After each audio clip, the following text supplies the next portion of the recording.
have highlighted that you have prepared a memo for village elders. These old men are actually doing a lot of work, and we would wish that it comes in force so that it continues to give us more and more energy to the ground. Lastly, you have talked about the welfare of the National Police Service. Kindly, sir, it has been said over and over again, these national government administration officers, sometimes they go through a lot. They go through risky situations. Kindly consider implementing the risk allowance that you had hinted a while ago, so that polisi akitembea kama na smile, tena chief anatembea kama na smile. Ama namna gani? Otherwise, thank you so much. My name is Solomon Chunguli, Assistant Chief for Kegoe Sublocation, where we are. Thank you so much, sir. Asante, tumpigie naibu ya chief makofi mazuri. Yeye peke yake ndio nilisema akona ruhusa ya kurudia yale alisemwa jana. Hao wengine naibu wa chief na chiefs nilikuwa naona wana cancel. Nilikuwa nataka kuzungumzia hiyo, imesemwa. Kuja useme ile haijasemwa, naibu wa chief Vivian. Thank you, sir. Sir, Cabinet Secretary, Interior and National Administration, Honorable Onesmus Kipchumba Murkomen, distinguished guests, ladies, gentlemen, riding on the already established protocol, good morning. Morning to you all. We've been told not to repeat on what has been said. My fellow officers already tackled most of what we could have said. I would like to take this opportunity first to appreciate the government. We want to thank the government for the opportunity they've given us.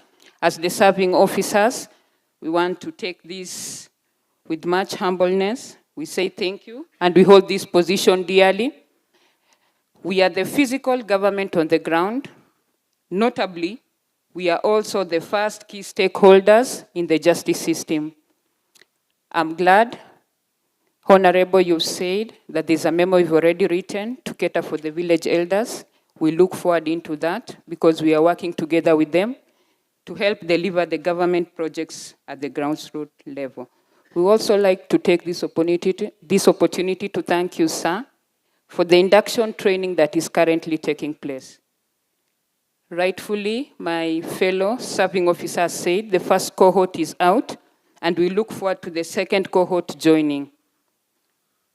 We had hoped to put it among the prior requests that we've already tackled and said the second cohort will be joining soon. There's also the AIE issue, sir. Most of us, when we got into the office, we found that the AIE is there. We would also like to put a request that the AIE be enhanced. It is helping us so much in our daily duties. Other than that, I want to say thank you. Thank you for this opportunity, and welcome to Vihiga. Thank you, sir. Thank you. Tumpigie naibu wa chief makofi mzuri zaidi. Hawa wanaelewa instructions fupi lakini amesema yote.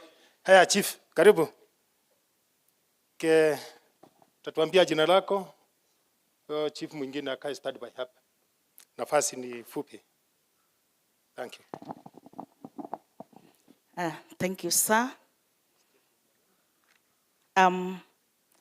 Senior Chief Ruth Ingosi from Mhaya Sub-County. Allow me, sir, to welcome you to Vihiga County, where you are today, the smallest and yet densely populated county. My colleagues have highlighted few issues pertaining chiefs of Vihiga County. Allow me to say Vihiga County is unique in a way. The only issue affecting Vihiga is Changa from outside and not from within.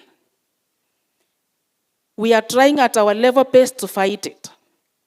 Some officers have eliminated it in their jurisdictions.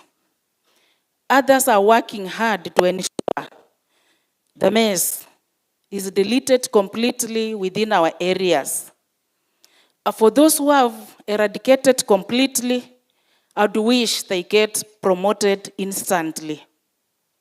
The issue of AIE has been talked about. We wish you revise it upward. Most of the chiefs who were employed and promoted last year are yet to get their salaries. Kindly please work on the same.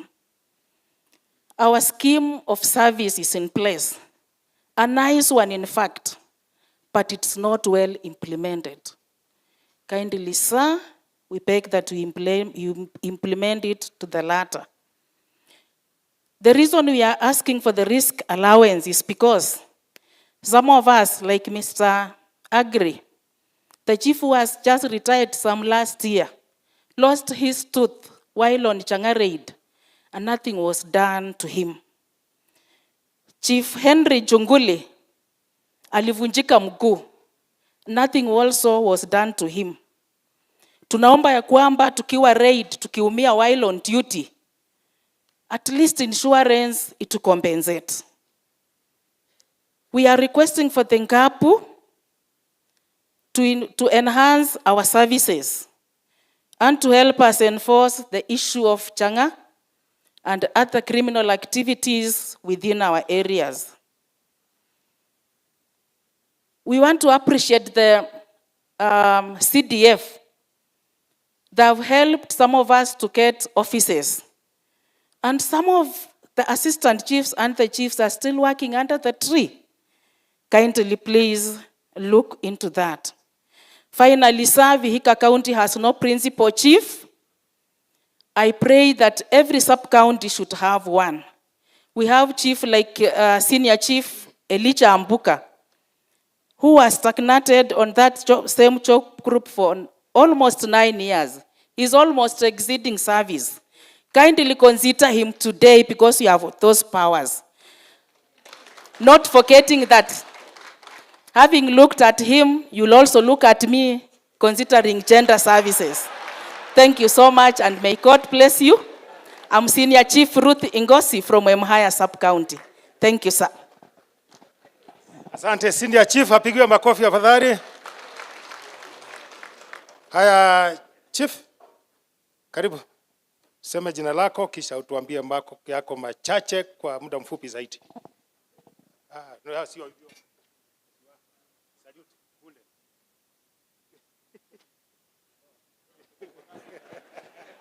hivyo. Thank you, sir. Much has been said by my colleagues who are here earlier on, and there's an area that I would just want to add on it so that it be considered.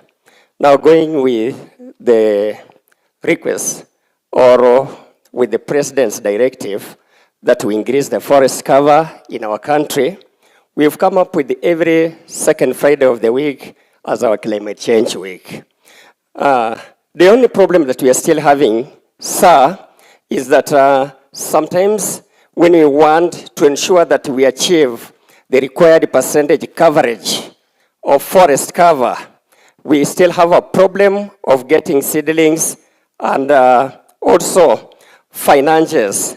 We are requesting kindly that if the ministry could come up with a way so that they try to assist us economically, we come up with a way of getting seedlings to plant, and also every chief and every assistant chief to be allocated some funds to come up with nurseries attached to them, so that as we achieve the forest cover in the country, economically the chiefs shall also improve after earning some from this one. Otherwise, much has been shared by my colleagues. I want to thank you. Thank you. Asante Chief. Tumpigie makofi.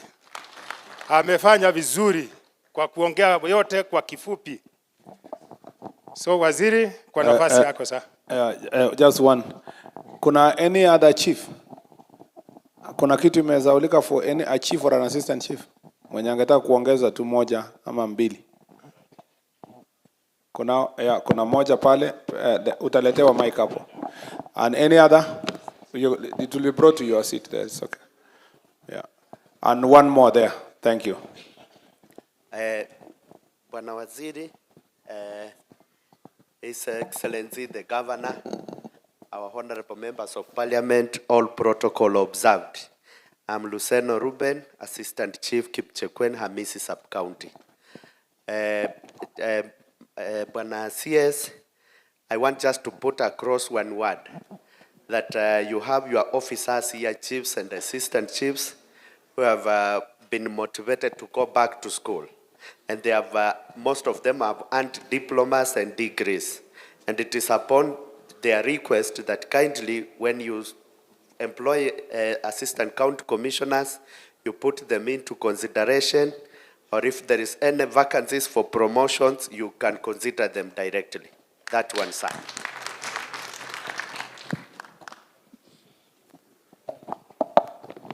Thank you, sir.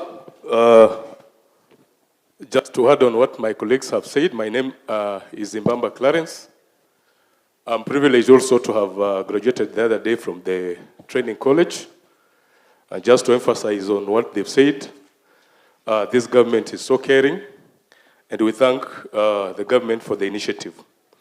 What I'll have to add, Afande CS, ni kwamba the police stations we are within our jurisdictions, they have some shortcomings in charge of staffing and mobility. Like in our areas, there are some stations which don't have cars, police cars, to ease the burden of managing security within our areas.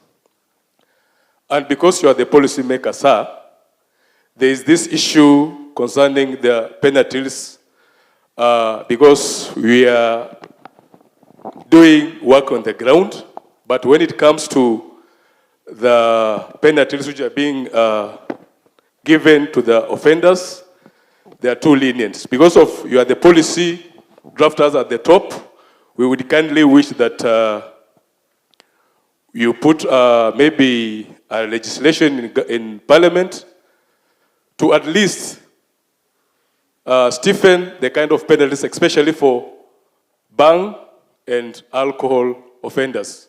Because you can arrest a bang peddler, he's given a community service of 1 week. That one is completely hindering our service delivery. Lastly, sir, as my colleagues have emphasized, there is this matter concerning Ngapu. We would kindly wish that because we have had SOPs that we need to guide us while working with Ngapu, which is yet to be rolled out, kindly they should be, because the last time we had administration police officers working with chiefs, there were some underlying issues that were causing conflicts. So, sir, this time when we are being posted to work with Ngapu, which are yet to be rolled out, kindly make the working relationship to be smooth and which will be implemented quite well. Otherwise, thank you, sir. As I had said, my name is Mbamba Clarence from Kisatu Sub-Location, Vihiga, Sub-County. Thank you, sir. Thank you very much. County Commissioner, proceed. RC, proceed. Thank you. Thank you, sir. Now it's my turn to invite an assistant county commissioner. There was to be Brian and Minister. I think Minister should, no, just one of you. Mary. Kama ni moja moja, mnamaliza haraka haraka. Njooni hapa nyote wawili. Mgawane hiyo dakika moja, nusu dakika kwa kila mmoja wenu. Okay, karibu Brian. Tumeshagawanya. Okay.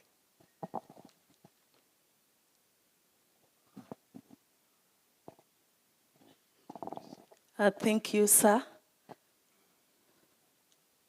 Our CS, sir, our Honorable Governor, DIG, our elected leaders, both from the national.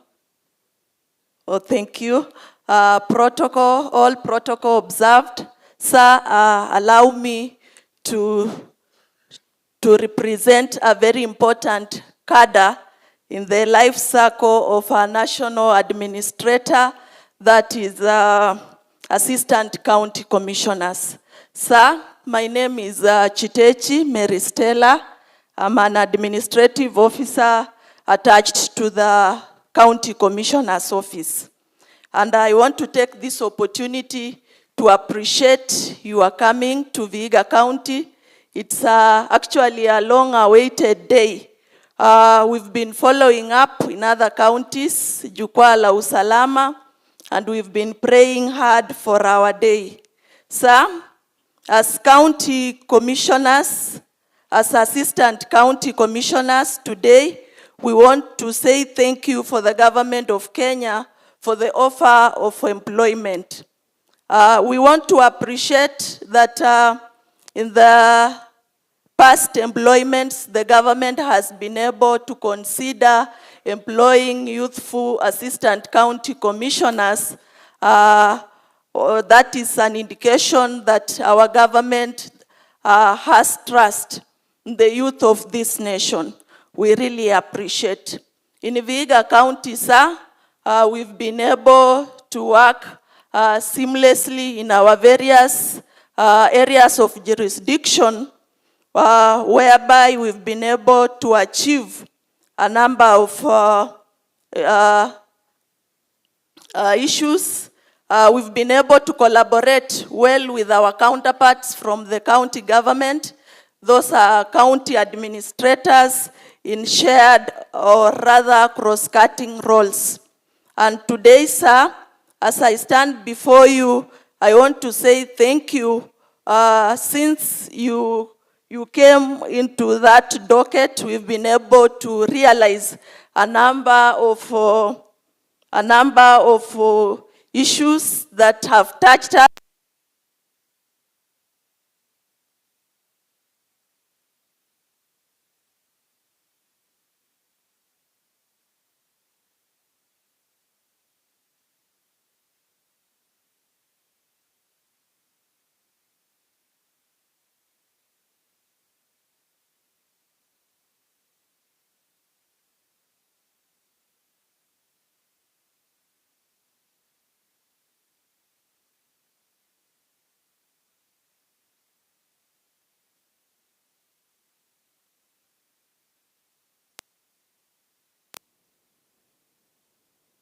All the way to senior assistant county commissioners. We really appreciate.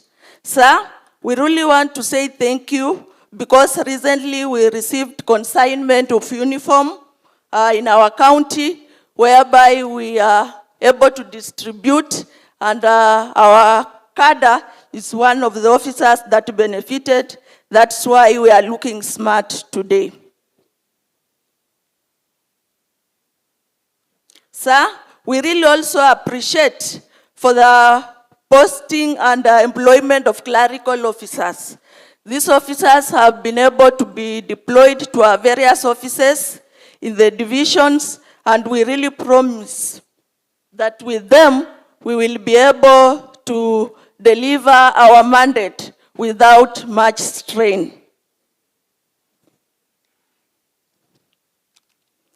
Sir, I want to say thank you on the issue of transfers. We really appreciate that in the recent past, we haven't had frequent transfers affecting officers, especially within the school calendar.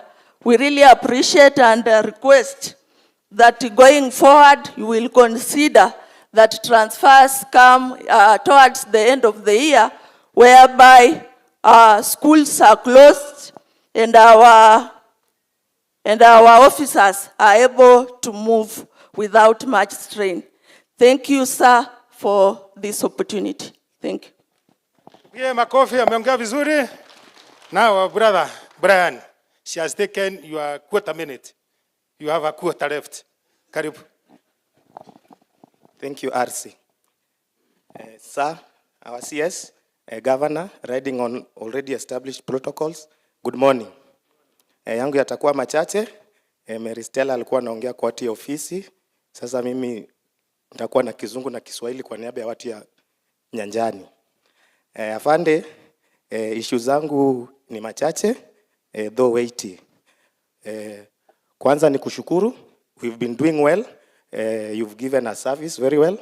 And despite the meager resources that we have, tumekuwa tukifanya kazi. Zile changamoto kubwa zaidi kwetu ni transport. Nasisitiza tu na Joy ilisemwa, at our level, mobility is an issue. I know you know it, lakini bado tunasema tu kukukumbusha. Secondly, as ACCs, we chair divisional security teams, and our divisional security teams are normally not fully constituted. Nevertheless, we still continue having our minutes or meetings with OCS and SIPU. So on this, we just request that posting of other sister departments be effected up to the divisional level so that we can effectively achieve or do our mandate. Third, we are requesting for joint training of the Divisional Security and Intelligence Committee. Afande, tukipelekwa training, tukae pamoja, we harmonize, it will help so that we don't operate as silos, we merge on our synergies, tujue nguvu za mtu iko pande hii, ingine iko pande hii, and that will improve on teamwork and service delivery. Third, Afande, our offices as Assistant County Commissioner. Signboard tumeka mzuri sana, inaandika Office of the President. Lakini kama mgeni akiangalia, haikai ofisi ya rais. Sasa tunaomba infrastructure development for offices of the ACC. This goes hand in hand with the residences. Afande, devolution ni mzuri, operationalization of new sub-counties ni mzuri, but this comes with the challenges of housing. Kuna mali unakaa, na lazima ukae kwa station yako, kuna mali the investors bado hawajafika. Sasa officer anakaa mali, wacha tu nisema nakaa nyuma ya kiosk. Inakaa mbaya sana kwa picha ya rais. Inaita ile kitu tulikuwa naambiwa kwa course, tunapatia serikali pecuniary embarrassment, which is not good, sir. So kindly consider institutional residences for officers. Hii nisiposema watanimaliza. Afande, maneno ya AI. Wanasema saa hii inaenda hivi, inakaa ile heartbeat ya binadamu. Sasa wanaomba ikuwe enhanced, basi iende kienda hivi. Ikuwe bottom up pia, iende kienda hivi. Finally, juzi on Thursday niliona ulifunga conference ya OCSS. We also requesting as ACCs, at least once a year, we have a conference so that we share experiences. Ndio, as we go on transfer, atukui kuwa kile ukienda transfer, inakuwa learning experience. Inakuwa you already shared in a conference. Thank you, sir. Asante Brian, tumpigie makofi, ameongea vizuri. Tumuongezee mengine. Sasa ni nafasi yangu ya kumwalika OCS. Tumwambiwa anakaa kwa Division Security Committee. OCS anaitwa Jeff Odhiambo. Baada hiyo Sub County Criminal Investigation Officer, tafadhali ka standby. OCS amechelewa. Tafadhali.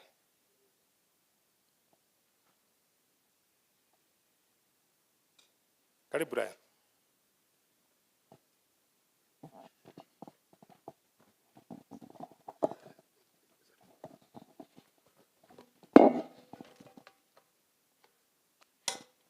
Thank you, sir. Our chief guest, the CS of Internal Security, our DIG, Mr. Masengeli, all other protocol observed. My name's Chief Inspector Jeff Odhiambo, currently the OCS Serem. Sir, I'm here to present the OCSs within Vihiga County. This is the smallest county so far. We have only 11 police stations currently with 11 OCSs. So many issues have been raised prior. I will not be able to go back on them. Issues to do with the strength, sir. I'm told you have already been informed on the status of the strength within the police stations. I'm also aware that you have been informed issues of gazetted police stations which are not functioning, and so many issues. Our issue first, sir, is to congratulate and appreciate His Excellency, the President, through you. Last month, we went to our counts and we saw something. Please take the appreciations for the officers for the well work done. We hope that the last batch is coming and in great. Secondly, we need to appreciate you for making such kind of jukwaas. From these jukwaas, it is the first time our ladies are going to have their maternity dress. Thank you, sir. However, there are only some few issues that we need to raise. Issues concerning mobility has been said. It is only one issue that we are requesting, sir. Within our stations, currently there are so many diverse ways where criminals have devised on carrying out their criminal activities. Most of them, they use motorcycles. So we might be having a vehicle, but following this criminal who are in a motorbike becomes a challenge. We are requesting through your office if we can have some motorcycles, police motorcycles within the police stations to enable us chase these people to wherever they are going. Secondly, the issue, there is a policy where officers were allowed to stay outside because of the police allowance. We are requesting if that policy can be reverted back, that we have these police officers within the police lines. If we can have police building within the police line, it can do us good. We can have officers wherever we need them to respond for any emergency that we may require. Thirdly, sir, over years, we had AIE. I know it's an issue that has been discussed, but in the last 4 years, we had around 400,000. It has gone back to 30,000. We were suggesting that we have so many pending bills for the Mabusu, Chakula ya Mabusu, running to around 2 years back. We were requesting that in the AIE, there is a maintenance, be included, maintenance of police stations, so that tunaweza hata paka rangi hizo police stations zikuwe safi. The issue of stationaries zikuwe included in the IE, and more importantly, sir, there used to be a confidential vote. This confidential vote ilikuwa inatusaidia in that hawa watu ndio watupatie information, we need to give them something. If we don't give them something, they don't give us those information. And those information, when we are given, we act on them, tunashika contraband, tukipeleka kotini, at least unapata mtu anafainiwa 500,000. Hiyo inaenda kwa serikali. So that's the work of that confidential AIE. Lastly, and not least, issues of training. We had so many trainings which are so far not there in the police. Issues to do with capacity building, which we are issues to do with the shooting exercise is no longer there. Issues to do with first aid. Issues to do with the dynamo and sports and athletics. We ask that they be returned back as used to be. Lastly, there is issues of comprehensive cover in the medical cover. kindly look into that.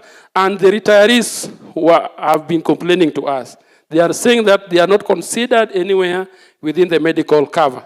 They were saying that when they retire, let them continue enjoying the medical cover within the National Postal Service. And some were also suggesting that let them retain their title when they go home, especially the senior rank like Commissioner of Police.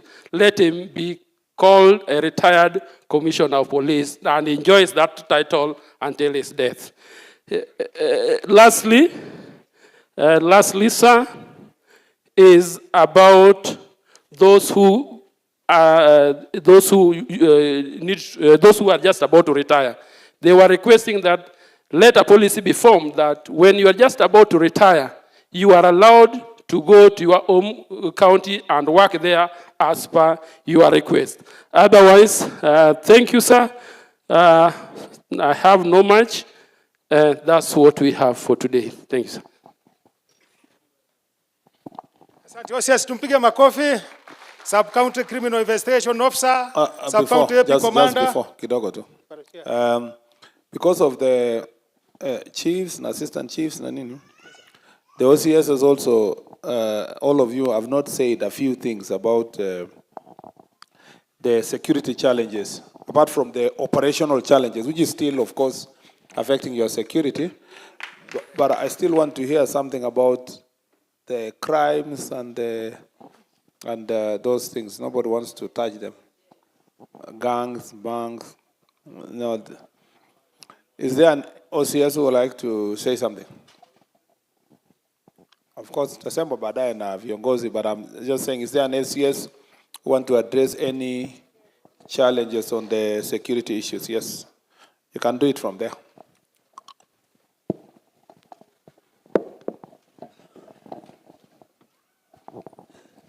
Our CS, our governor, our DIG, all protocols observed. Good morning. My name is Chief Inspector Lawing Etich, the OCS Cheptulu Police Station. I'm going to touch on matters defilement. The OCS is the person who interacts with victims of defilement. But we are getting a lot of challenges, especially in Vihiga. Defilement imekuwa ni kama kitega uchumi. We will only receive cases when the parties has failed to reconcile. And whenever we get the witnesses, if you will be lucky to make it to the court, you will get the challenge of diversion. So it is a very big challenge. And it is unless we come together with our Ngao team, because they are the ones in the grassroots. I don't want it to come like we are saying this person is not doing this other person is not doing this. But what I'm asking is that if we educate our community to know the consequences of these deeds, it will actually make us good. So we have a problem with the defilement. Number two, we have the illicit brews. 90% of the crimes which are being committed is as a result of this bangi and changa. It is being sold in our midst. Na ni tukue wa kweli. Tukikuwa wa kweli, kila mtu afanye sehemu yake, ndiposa tutaweza kumaliza pombe. Inauzwa kwetu. Tunajua wale wanauza, tunajua customers wale wanakunywa. Lakini police cannot be everywhere all the time. So if we up our game, kama mimi OCS nikielezwa kwamba pombe iko mahali fulani na nikose kwenda kushika watu, basi niulize kwa nini sijafanya hivyo. Lakini nikitafuta mimi mwenyewe, mimi ni mgeni pale, itakuwa vigumu sana. Siku hizi hawa bodaboda wetu ni watu wazuri ndio, lakini ndio watchmen ya wale watu wanatengeneza pombe. OCS tu akitoka namna hii, the whole village wanajua OCS ako area. It is a matter that we have to address. Ninaomba ili tuweze kusaidiana, our assistant chiefs and chiefs. Ninaomba tu kwa unyenyekevu kwamba tukiweza kuruta out hawa watu. Siku hizi unaona kama Tiriki East tumekuwa na sherehe ya kitamaduni ya circumcision. Sasa ukiona raia wanakuja station wanasema ni vibaya polisi kumwaga pombe. Wanasema ni vibaya polisi kupiga watengenezaji wa pombe. You know, I wonder, I really wonder. Lakini sisi tunakuwa wanyenyekevu, tunanyamaza kwa sababu ni sherehe, wanaimba mpaka wanamaliza wanaenda. Lakini tukireact haitakuwa vizuri. So inakaa vizuri. Mimi nimekuwa victim, nimeenda kushika chang'aa, tukaumizwa, lakini it is business as usual. So ninaomba viongozi wetu, our political leaders, watusaidie sana, because sisi polisi tukipiga pombe, lakini sehemu yetu nyingine wanaambia hawa pombe iko sawa, haitakuwa vizuri, haitakuwa vizuri. Ninaomba tu kwa unyenyekevu ili tuweze kusaidiana. Lastly, mambo ya community policing. Community policing vile our CS umesema utaangalia village elders. I would also request that uangalie wale nyumba 10 kwa sababu hawa wanatusaidia sana. Na committee members wa community policing. It is the only place where we will hold ourselves responsible. Kama kwangu tunafanya mkutano kila mwezi. Wakati tuko pale tunaweza kujua shida ya kila sehemu ya kijiji ni gani. Ni nani anafaa kufanya sehemu gani. Hiyo mwezi ingine ikifika, tukikuja tukae chini, tunaulizana, wewe OCS last time tulisema fulani anauza pombe, bado anauza mpaka saa hii. Ulifanya nini? Ninawaambia nilifanya hii, haikufanya, tufanye ingine tena. Kama ni wale nyumba 10, kama ni assistant chief ama nani, kila mtu anakuwa held accountable. Lakini unaangalia hii community policing imekuwa sasa ni kazi ya OCS. Unajaribu unawaita hawa, after all hakuna kitu wanapata. Hata nikiwanunulia soda wiki moja sitaweza kila wiki kila wakati. So ninaomba ili uweze kutuconsider. Thank you so much, sir.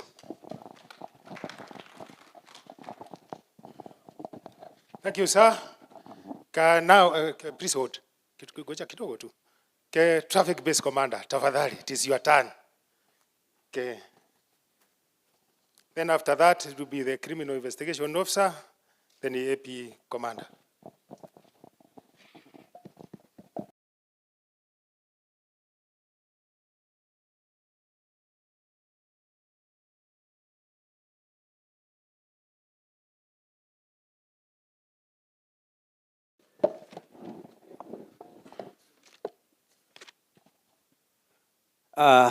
Our guest today, our CS, Honorable Kipchumba Murkomen, our DIG, our regional commander, our regional commissioner, our county, our governor, our director of NGSA, and all protocols observed. Good morning. God is good, and all the time. Wow, thank you. Inspector Gilman Koske Boy. Currently base commander Chief Tool in Vihiga County, Mbona Ken. Sir,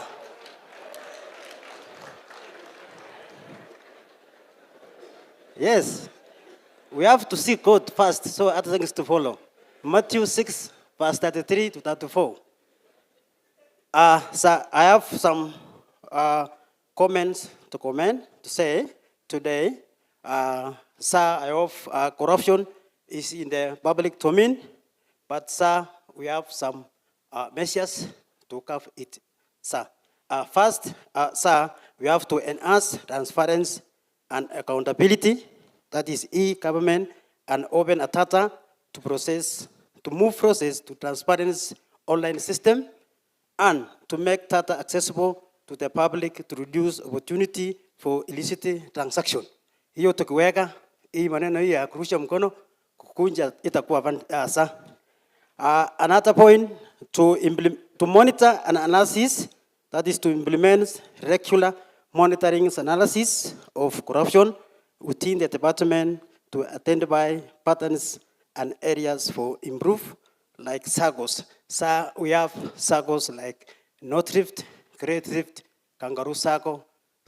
Those are the SAGO that they are corruption.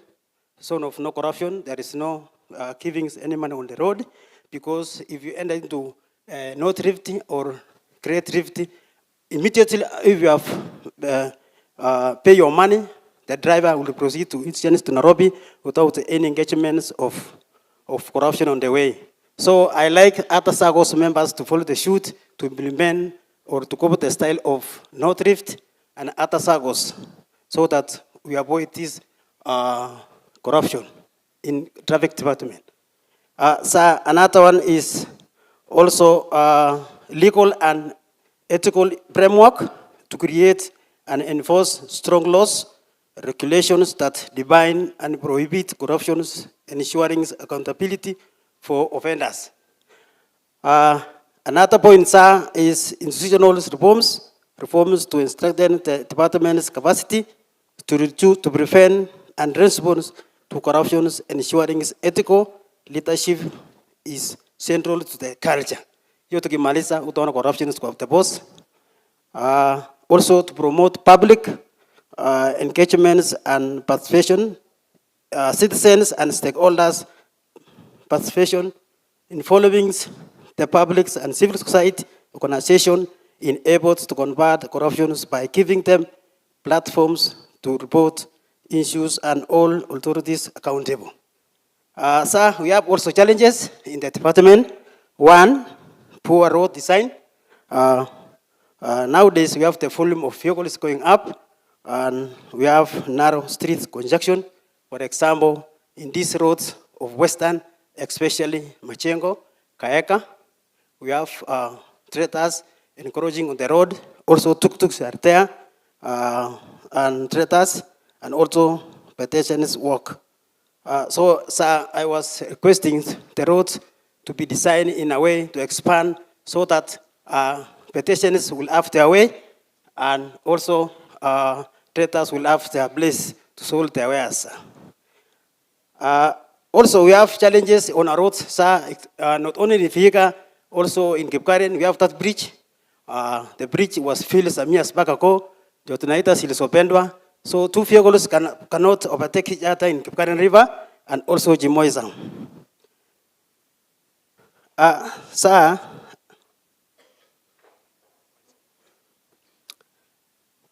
as I finished, we have also another challenge in traffic here. Equipment as a police traffic, you have also to provide us with gloves so that when we attend scene of accidents, we have gloves available and also strangers.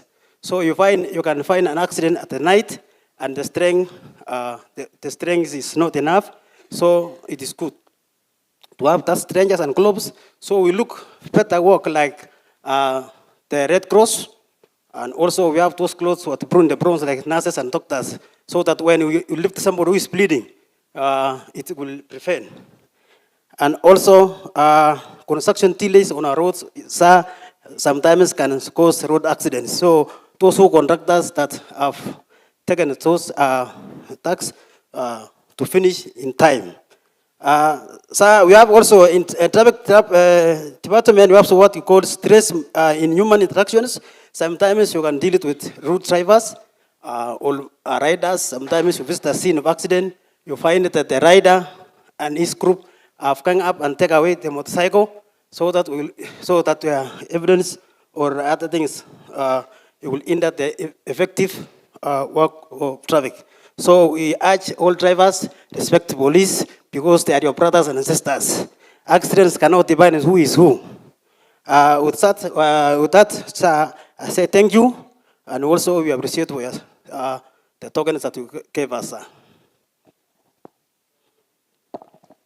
Asante, tupigie base makofi. Tumuongeze mwingine tafadhali. Sub County Criminal Investigation Officer tafadhali. Then after that itakuwa ni Sub County AP Commander, then prisons.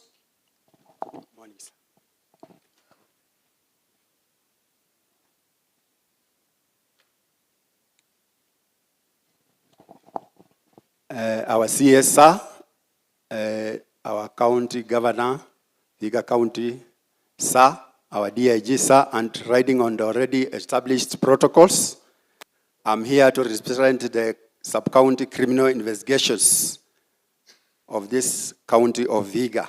Sir, for me, they have already mentioned the challenges we have, but I want just to go through what we normally deal with within this county.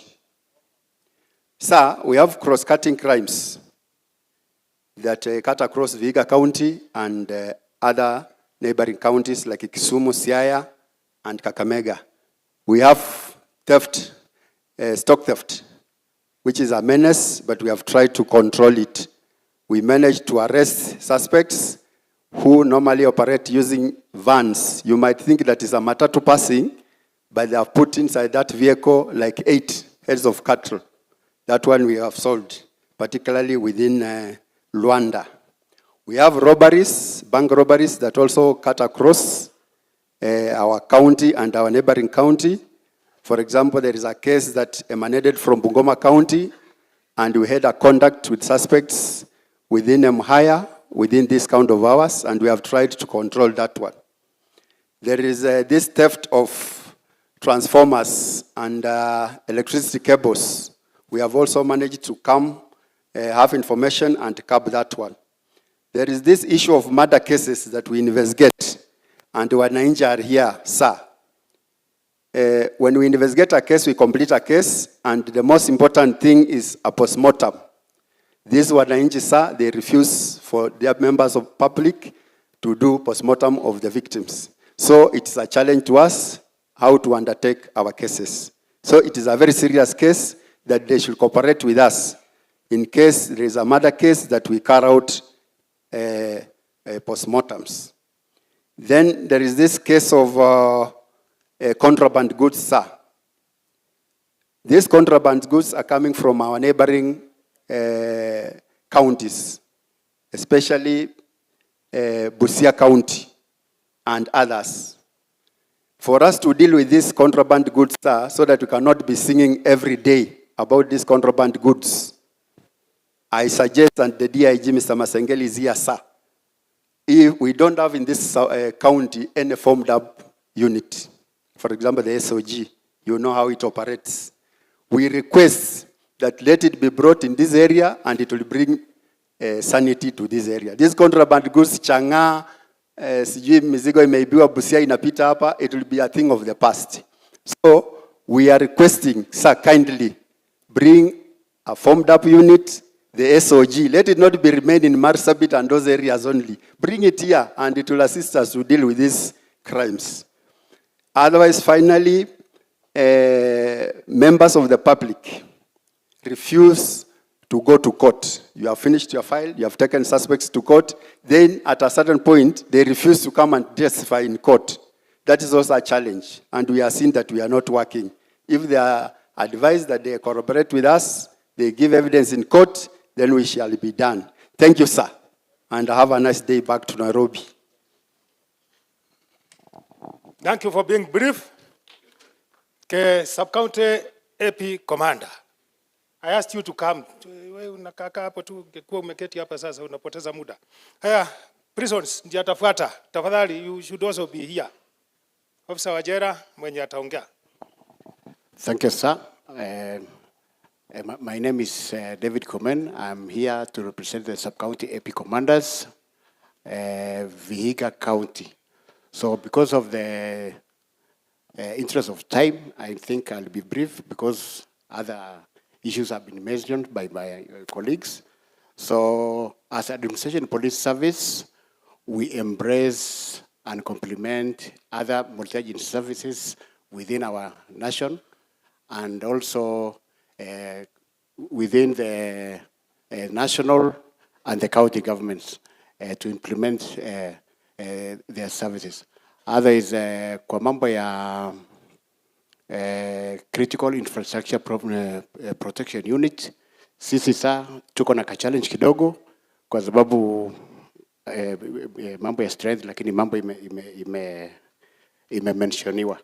So the request ya kwamba kama tungekuwa na continued training ya officers wetu because of the upcoming security trends kama vile cyber security, tuko na challenge kwa sababu askari wetu bado wako nyuma kulingana na vile mambo inafanyika kwa cyber crime. Wezi wame-enhance activities yao.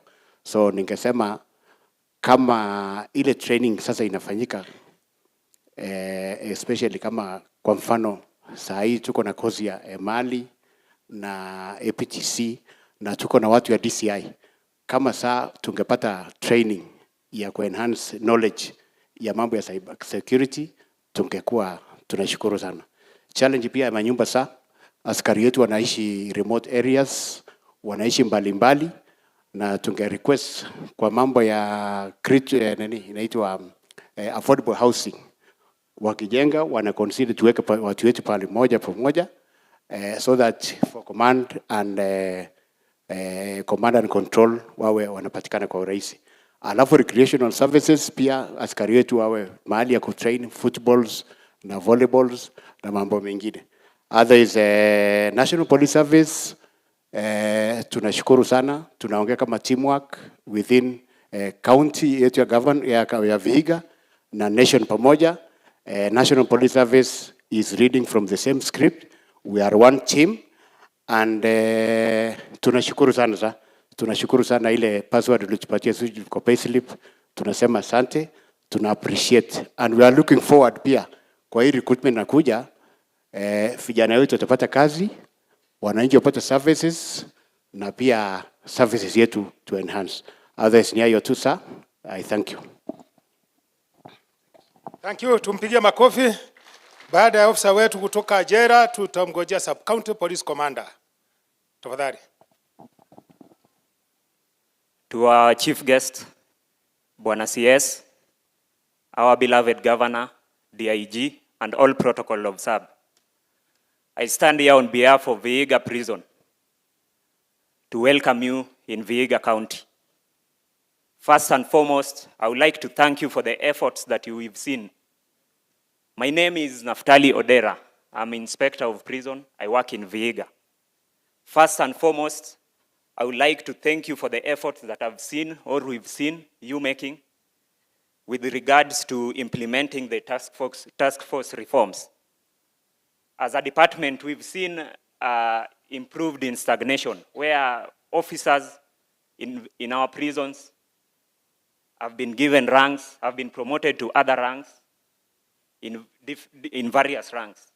Another thing, I would like to thank you for the rollout of uniforms.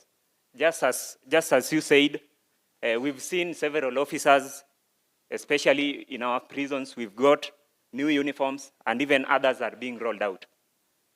So in our prison, which is Vihiga GK prison, we have several challenges, and I'll just name a few. First, we have two main stalled projects. The first is the prison wards, where for the past 7 years, there is a ward here, and also there's a ward here that have stayed for 7 years, and it has never been completed. When you see on your left, you'll see a second floor building. There is where us officers we were supposed to stay. But it has taken now 7 years. It has never been completed. I believe you can be able to facilitate so that we can get the funds so that we complete it. Another thing that I would like to raise is our transport. We have an inadequate transport system. We only, imagine the entire Vihiga prison, we only have one van, which is not in good condition, that we use to transport the officers and also inmates to court. Sir, I'll humbly request you to help us and facilitate so that we can acquire a new van for the Vihiga prison fraternity. And without further ado, sir, I believe when a visitor visits your home, it comes with blessing. Vihiga prison is just a stone throw away. On your left, you can see it there. So before you leave, sir, I request you to come at least and sign our visitor's book so that we can get the blessings. Otherwise, Thank you so much and be blessed.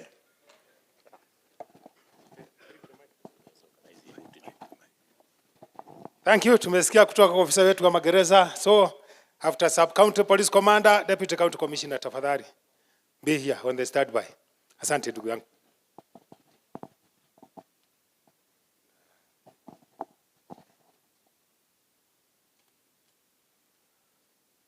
Honorable CS Onesimus Kipchumba Murkomen, CS Minister of Interior and National Coordination, our Governor, His Excellency Wilipa Otichikilo, Mr. Kilipati Masengeli, Chief of the Order of Burning Spear, Moran of the Order of the Burning Spear,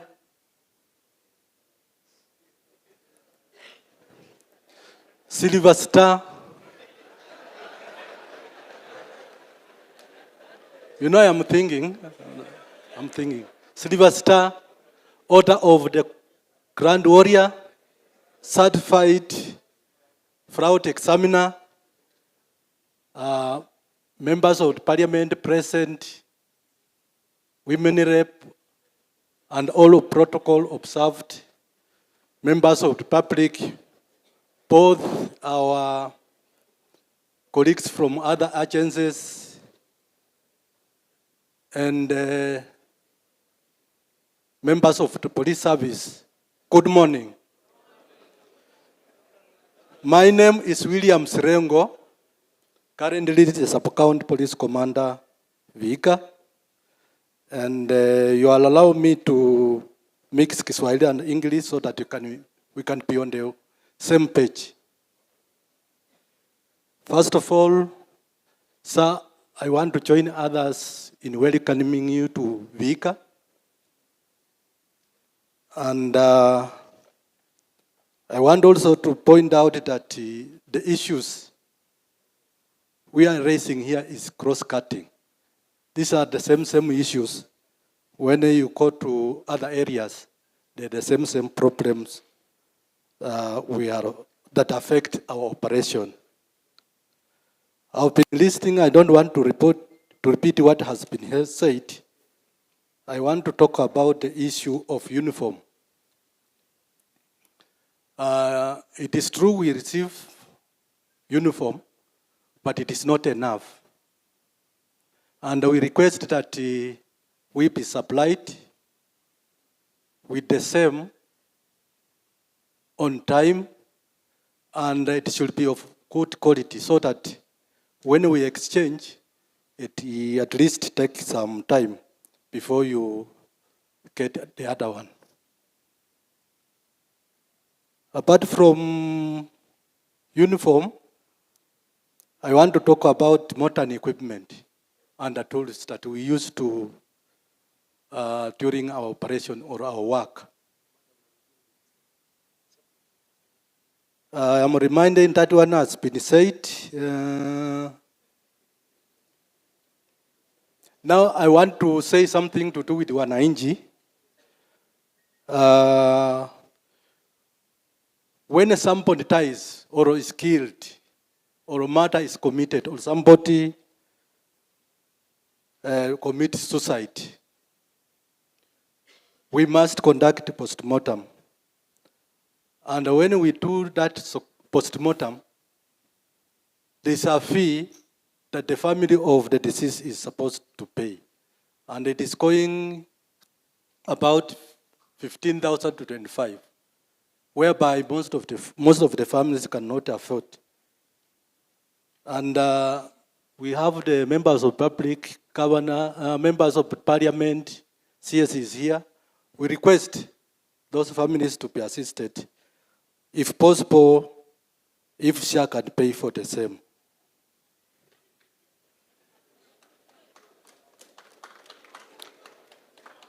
Apart from that, we have issues of succession.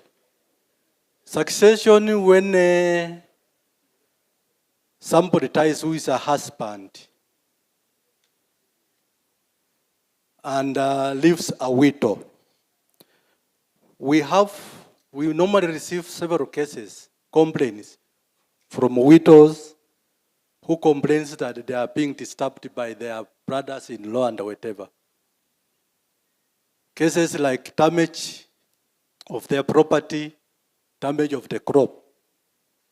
And when they report such cases, there's nothing we can do because we need to prove the ownership of the land. And when the succession does not take place immediately, you find the widows continue suffering. People taking advantage knowing that there's nothing that can be done to them. I wish also to put across that here in Vihiga, we have a problem of illicit brew and substance that has been talked about. And we normally conduct operation and raids using multi-agency approach. And I will continue doing so. Last, you will allow me to also to ask Wanainji. We also have some challenges. Wanainji, when you attend the Barasa, you will hear so many complaints, complaining this and that. And when you go to the OP, you don't find such a complaint.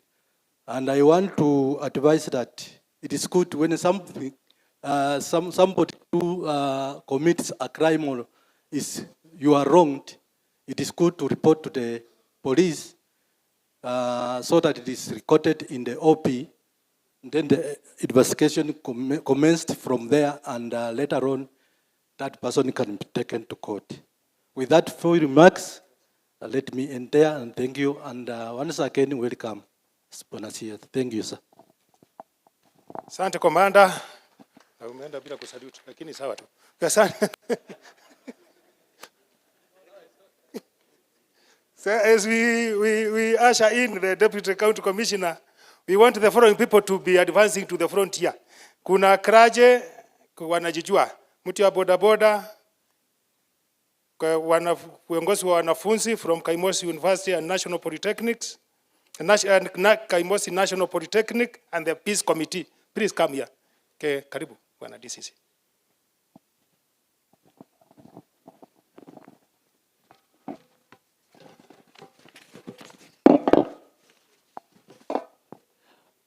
Thank you very much. Our CS, our governor, protocol observed. My name is Michael To, Deputy County Commissioner, Tiriki East. This is the youngest sub-county in Vihiga.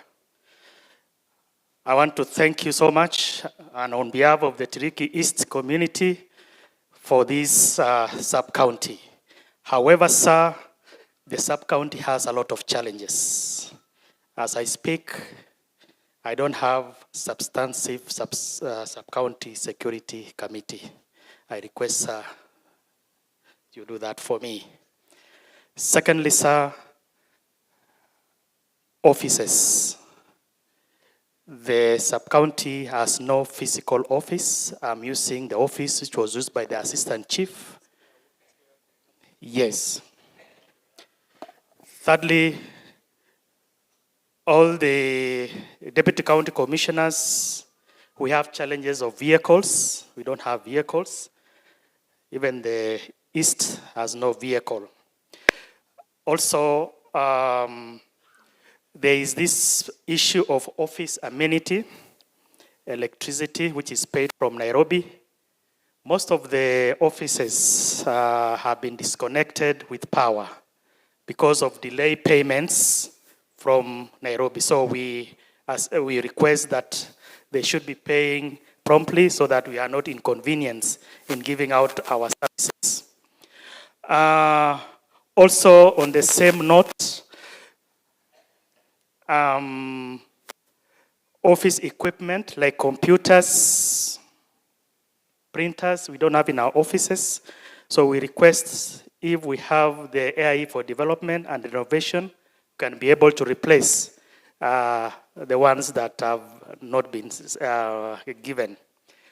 Also, we thank you as other officers go for training. We also request that also the DCCs can go for their senior management, senior SLDP courses again. Lastly, residents. The DCCs don't have residences. We stay in the community. If possible, then the housing probably can be put in our offices so that we can do that. Thank you, sir. Thank you. Asante sana Michael. Kwa kuwa mfupi, tutangulie na viongozi wa dini. Kiraje, tafadhali, na mwendo ni ule ule. Dakika moja ni moja. Ama tuongeze hawa? Moja ni moja. So, mwendo ni moja. Karibu. Bwana CS, gavana wetu na viongozi wengine, hamjambo.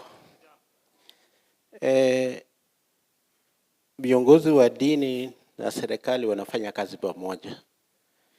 Na Bwana Macharia, leo nimekuona. Nataka niseme kwamba usalama wetu ni kitu muhimu. Lakini mimi napozungumza, nataka nizungumze Bwana CS kama kiongozi ambaye ametokea Tiriki East. Tiriki East ni ile sub county ambayo ilitengenezwa mpya. Na wewe uko na deni yetu. Tulikuja kwa ofisi yako na Mheshimiwa Kimose, wewe ukaenda mashindano, sasa tumekuja tumekuona. Kwa hivyo tunakukaribisha huko uweze kutimiza ile deni lako la huko. Nataka niseme kwamba tunashukuru Mheshimiwa Rais kwa ile kazi alifanya kupeana hiyo sub county.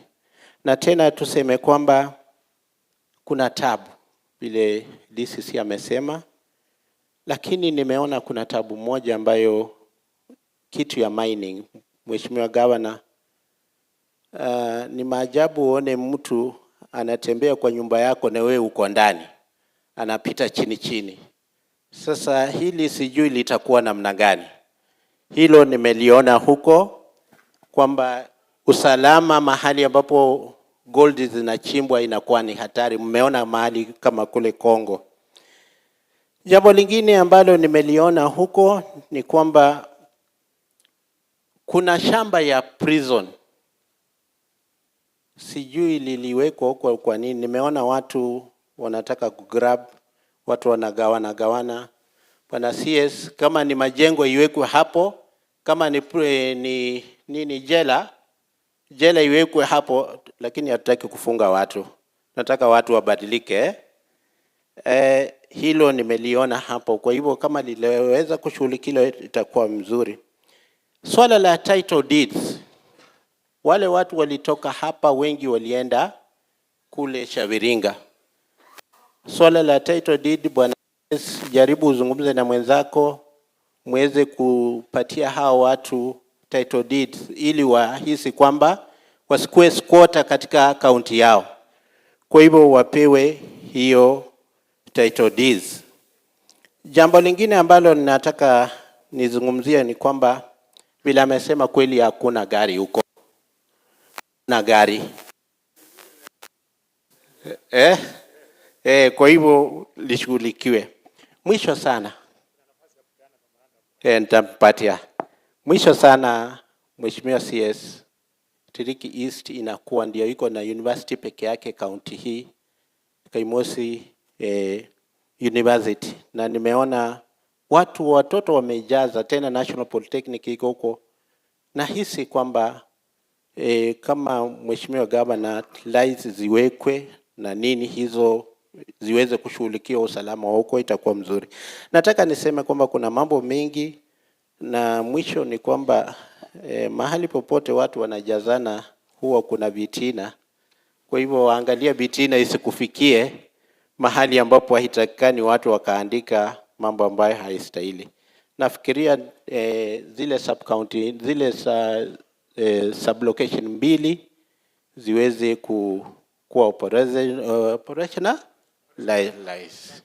ili tuko na uhai. Nataka nipeane memorandum kwako kwa sababu nimeambiwa nipeane. Asanteni sana.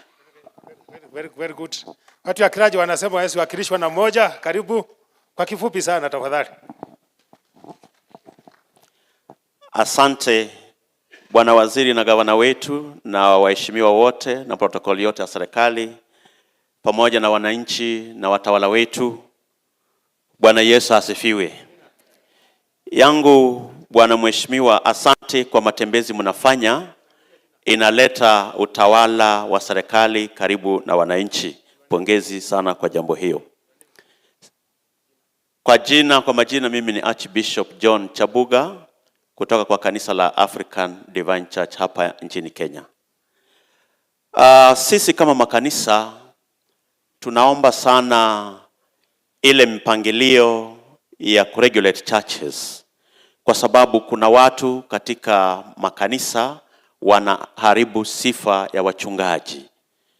Makanisa hayajaumbwa kuharibu sifa bali makanisa ni kulinda sifa safi ya Mungu na Yesu Kristo. Kwa hivyo sisi kama viongozi wa makanisa hatujafurahia, bado kuna watu wananyemelea makanisani, na mara kwa mara unakuta sifa ya viongozi inaharibiwa na watu ambao hawana sifa mzuri na kuleta vituko vile ambavyo vinahatarisha usalama wa wananchi. Ni hatari kwa usalama wa mwananchi ama Mkristo ama mtu wa Mungu kuwa hatarini katika kanisa. Naomba serikali, kazi hii yenu ya usalama lazima muwe na siri. Sehemu zingine nyinyi hukosa siri, na ndio sababu wakora wanawalenga. Msiweke mambo yenu ya siri ya kazi hadharani, kwa sababu mnafungua shetani macho na shetani atawaumiza. Ajali ziko mingi na base commander amesema poor road design. Kwa hivyo kuna mtu ameshtakiwa hapa.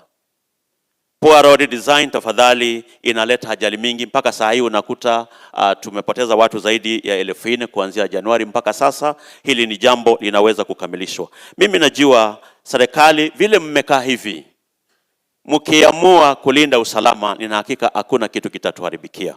Ni ombi langu tuwe na umoja katika kulinda serikali, na itakuwa ni jambo ambalo ni mzuri. Cases nyingi ziko mahakamani na kuna cases zingine hazina mwelekeo. Tunaomba ya kwamba alternative justice system ifanye kazi, ili zile cases ambazo tunaweza tukazijadili katika mediation kama makanisa, kama viongozi wa makanisa, tujumuishwe katika kutatua cases hizo, ili congestion katika serikali, katika mahakama isikuweko. Otherwise, sisi kama kanisa tunafurahia usalama uweko, na tunaungana na nyinyi kuona ya kwamba mwananchi anaishi maisha mazuri. Asante sana. Thank you. Tumpigie Bishop makofi. Ametushauri tusimwage mtama kwenye kuku wengi. Haya, tumsikize Ela Marenge. Karibu tena kwa kifupi. Elam, karibu. Thank you. Our Cabinet Secretary, His Excellency the Governor, our MPs, na wageni wote, hamjambo? Murembe mwosi? Murembe kande? Mimi kama mwenyekiti wa amani katika Vihiga County, mimi naweza kuhakikishia Mheshimiwa CS, hii Vihiga County ni kitovu ya amani. Vile kazi inafanyika hapa, administration, polisi na wengine wote tunashirikiana pamoja na kazi inaendelea vizuri, Bwana CS. Hii Vihiga ukiangalia, nimesikia wamezungumza maneno ya pombe, bangi. Bwana CS, tukitembea hapa hakuna kitu utapata inatengeneza hiyo pombe, au hakuna mahali bangi imepandwa. Hii vitu yote inatoka katika our neighboring counties. Our chiefs, assistant chiefs, hata polisi, hata juzi polisi walilaumiwa na nikawatetea mpaka county commander akaniambia haiko kwako, kwa sababu raia wa Vihiga hatutaki kusema ukweli. Kitu inaweza kufanyika assistant chief ajui, hata imefika kwa polisi, watu wakiitwa kuenda kuandika statement hawawezi. Na sheria yetu si inasema tuwe na mashahidi. Hiyo kitu ndio inatusumbua hapa bwana CS. Tena hii vitu ya mtandao, hata I'm very sorry to say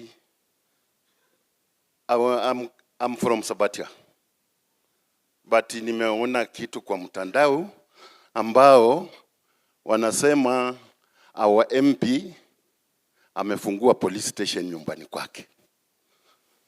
Police commander ako hapa, our OCPD Sabatia ako hapa. Sijui hiyo police station ilifunguliwa siku gani. Hata huyo mtu ambaye anaandika hiyo vitu kwa mtandao, naweza kusema ako kwa hii watu. Na tunaweza sema si asimama aseme kama our interior minister ako hapa. Na huyo commander polisi hajajulikana amefungua police station kwa mheshimiwa wetu wa Sabatia. Vitu ya allegation mingi haileti amani. Mimi nataka kuambia bwana CS, Vihiga County ina amani. Alafu kitu kingine ya kuongeza, county commissioner, bwana regional commissioner ako hapa. County commissioners wanakuja hapa wiki moja, wiki mbili, mwezi moja wanatolewa. Madam Florence Stawa kama acting county commissioner. Na kuomba bwana CS, why can't you just confirm her hapa saa hii tujue tuko na county commissioner. Bwana governor uko hapa, you are my witness. Our MPs are here. You can witness that. Bwana CS, tafadhali utusaidie. Madam Florence anafanya kazi na hawa chiefs, hata DOC wote kazi mzuri.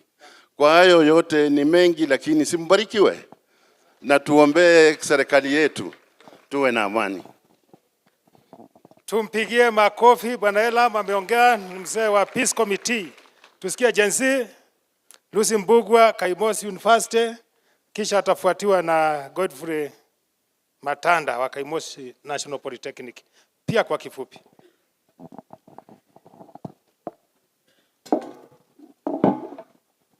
On the already established protocols, Bwana CS, good afternoon.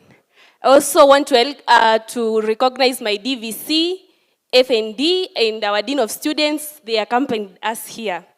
We have, our beloved Professor Kipkulgat and Dr. Were.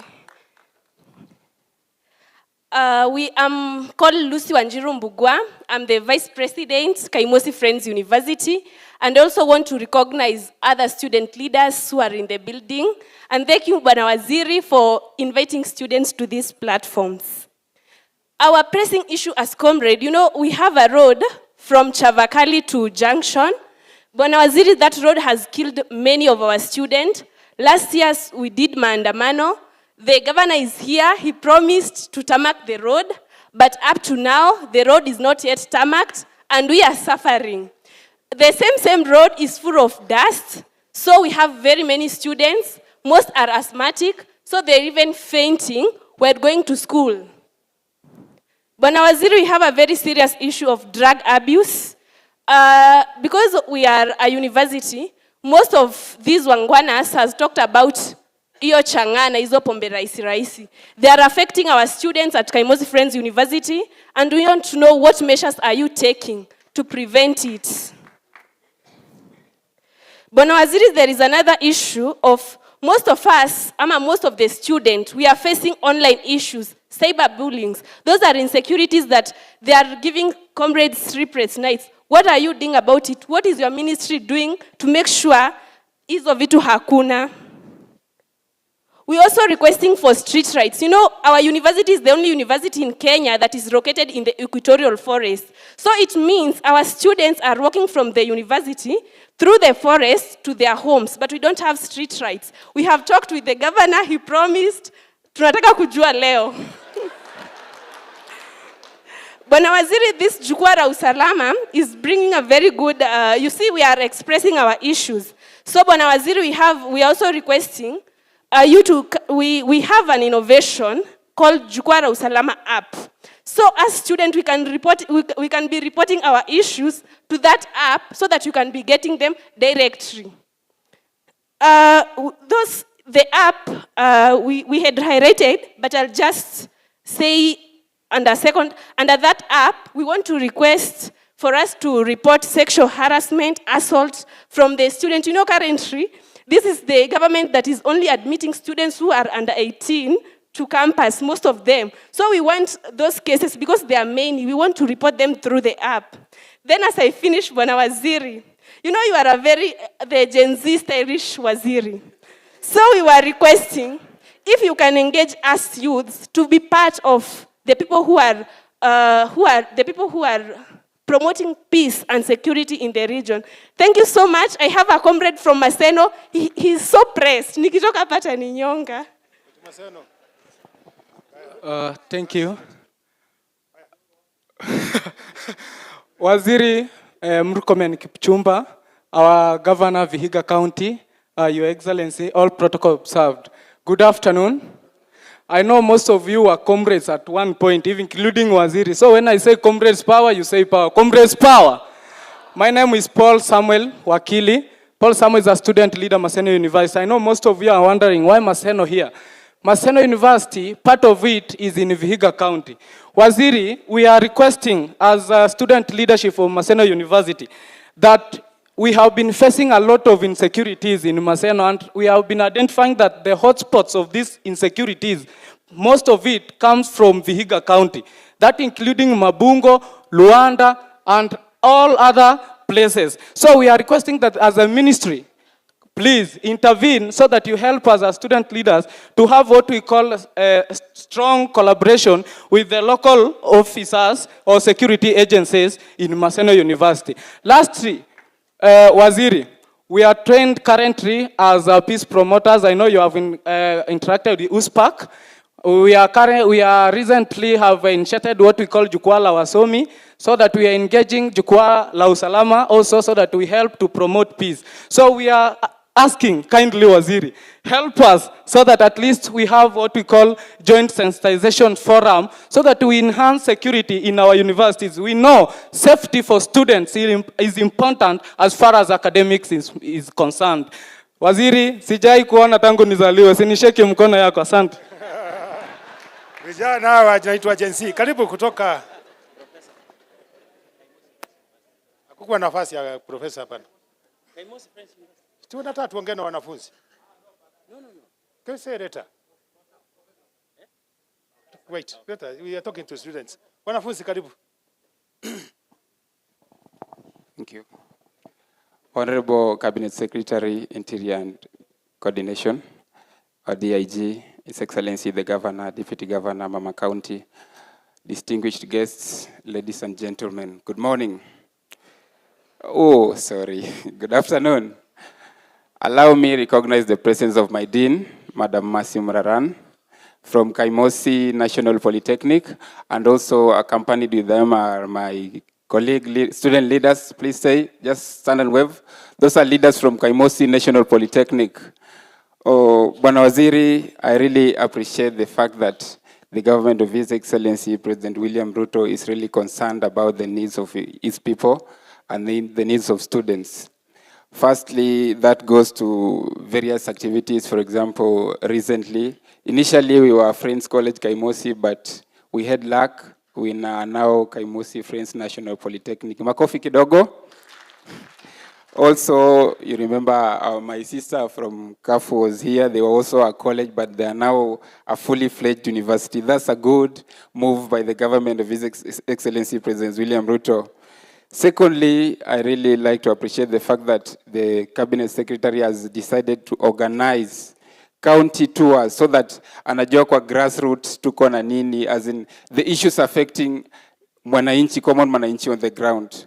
Also, as a student leader from Kaimosi, I have a concern, and I wish to raise a concern over the safety of our learners. We know this is admission month, September.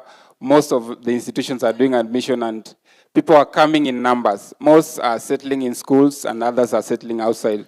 And for those settling outside, I would really like the CAs and the stakeholders involved to ask them what measures the ministry is taking to improve school security, including installation of security lights, enhanced road networking around institutions, and protection from external threats. External threats comes in many ways. We've had our chiefs and our ACCs commenting about drug and drug abuse, how the drugs are infiltrating our institutions. You know, in the institutions, we have organs and institutions set in place so that they counter the insurgence of drugs in the institutions. How is the security apparatus going to coordinate so that the drugs don't enter the institutions, and also those from the institutions are not affected by the consumption of those? So otherwise, I would really like to appreciate you, Waziri. I'm glad today I'm seeing you and our DIG here. You are working hand in hand with the government. We really thank you and we appreciate you. Thank you. Asante, tuwapigie jenzi makofi wanafunzi wetu. Wameongea vizuri mambo ambayo yanatuhusu sisi wote. Tuende kwa mambo ya Tsano minus. Ayanda. Ambayo inawakilisha wale small scale minus. Karibu. Tena kwa kifupi kama wengine. Asante sana. Asante Bwana Regional Commissioner. Yeah, that's what I wanted to correct at the first. Thank you Bwana DIG. Sawa, rekebisho la kwanza ni kwamba kampuni ambayo anafanyia kazi ambayo inaitwa Shanta Gold is not involved in mining hapa Kenya. That's the first thing. We are involved in prospecting. Na najua kuna wengine ambao mko hapa mnaelewa tofauti ya mining na prospecting. Na mara nyingi sana our administrators wametusaidia to unpack what we are doing, because our presence in the community normally triggers sentiments that are anti-progress.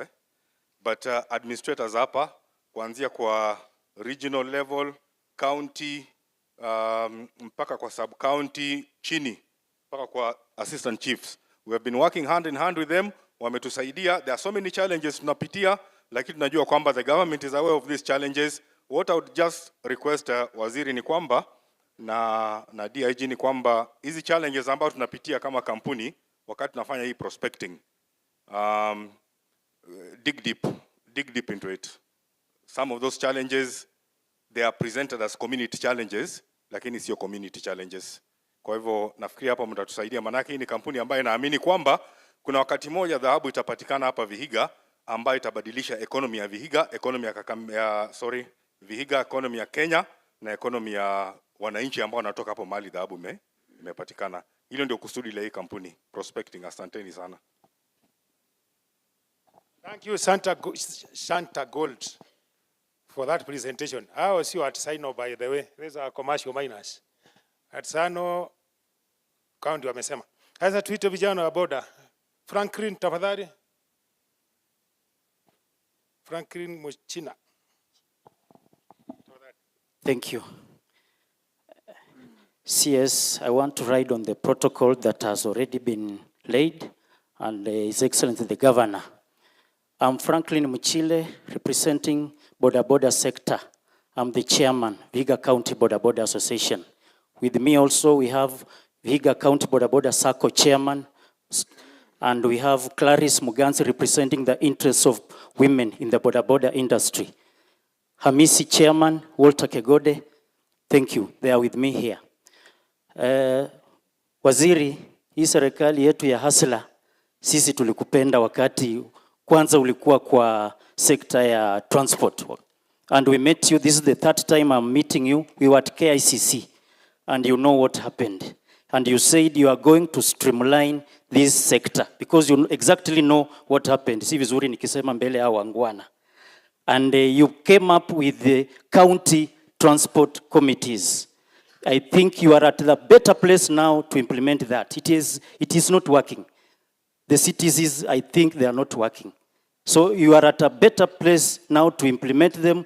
And I saw in the next meeting, I also attended with Waziri Ravo. The European Union were very much willing to come and do capacity building and training for our sector. Boda Boda sector has been mentioned. Wanaogopa tu, but it has been mentioned adversely. Truth be told, a sector that is regulated, a sector that is streamlined, we are going to see the best out of it. Here in Vihiga, through the county government and the national government, we came together and you said we want to regulate the industry ourselves. And it has worked for us. The governor is here, can bear me witness. For the first time, it is only in Vihiga County that boda boda are paying taxes. These other counties, our neighbors, they are not paying taxes because there are no structures. I want to insist on at least boda boda the whole country. Waziri, let us have boda boda structures right from the stage level, the sub-county level, the county, and then the national. It is only the national, we have about 15 associations representing the interest of boda boda, which is also coming down and handing us, because just even now, as we speak, one of my boda boda group has lost a Nissan Matatu at the border of Siaya.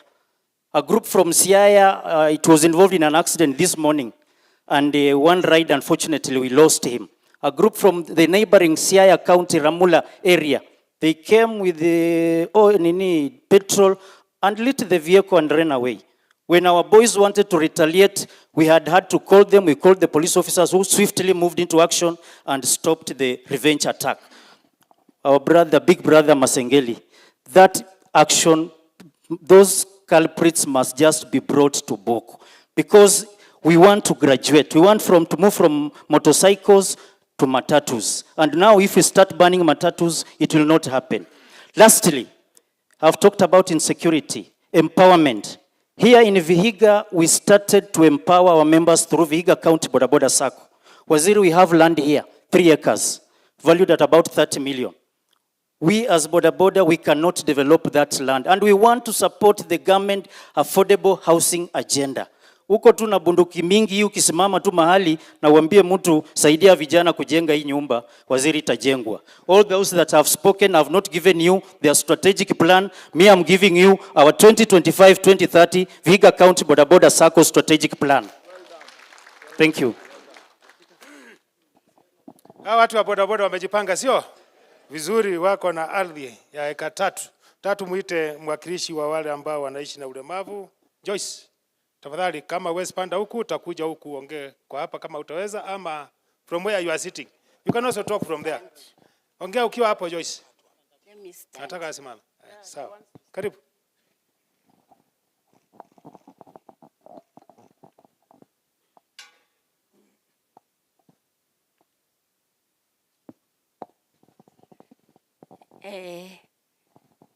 Our CS, Mr. Murkomen, our leaders, ladies and gentlemen, good afternoon. Naitwa Joyce Mayodi.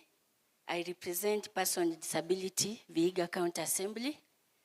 And what I can say is, CS Murkomen, asanti kwa kutuletea your team. Nimeona Masengeli, huwa tunamuona tu kwa TV. Karibuni Vihiga.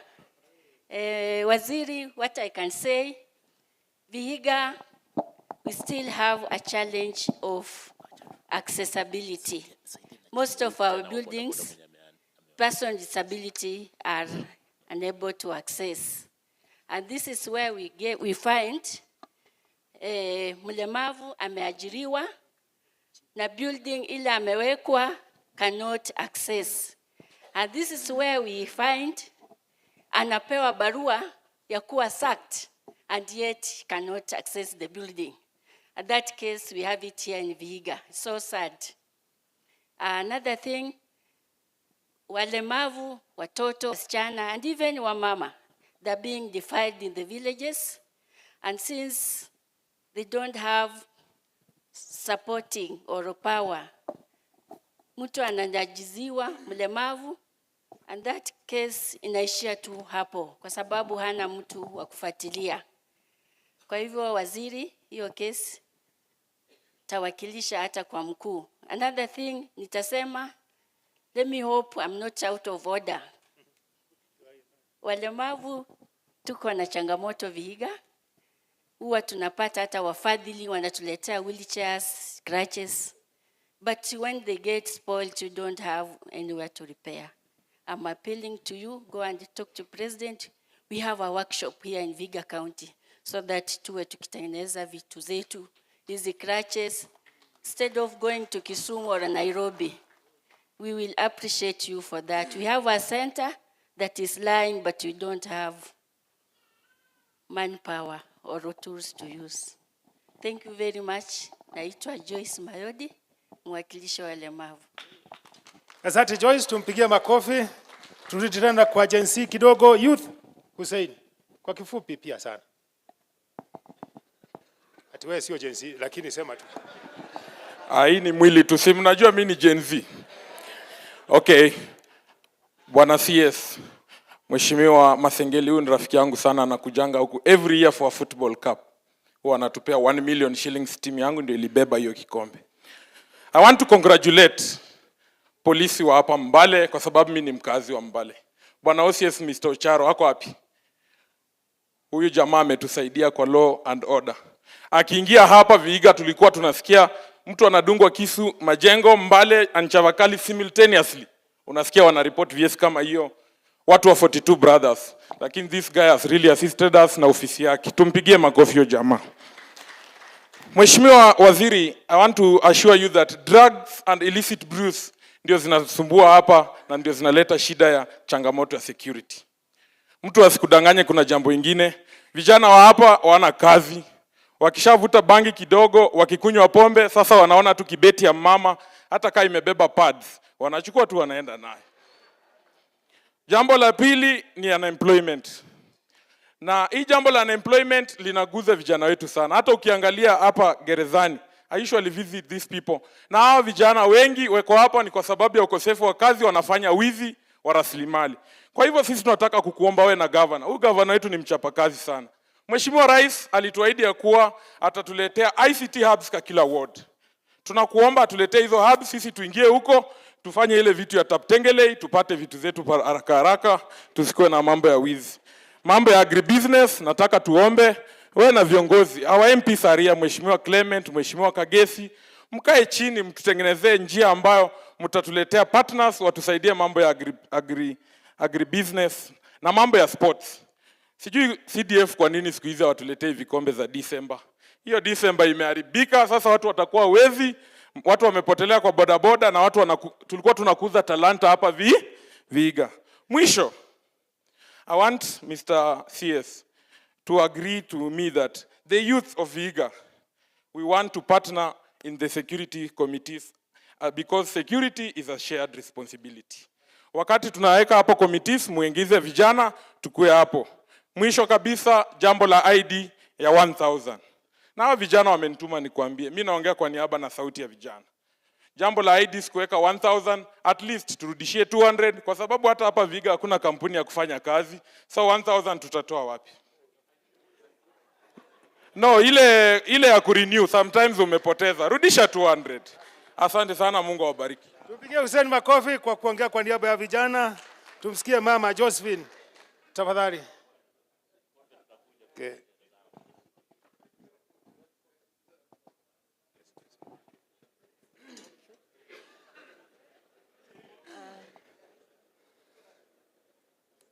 Our CS, our DIG, all protocol observed. Good afternoon. Bwana Yesu asifiwe.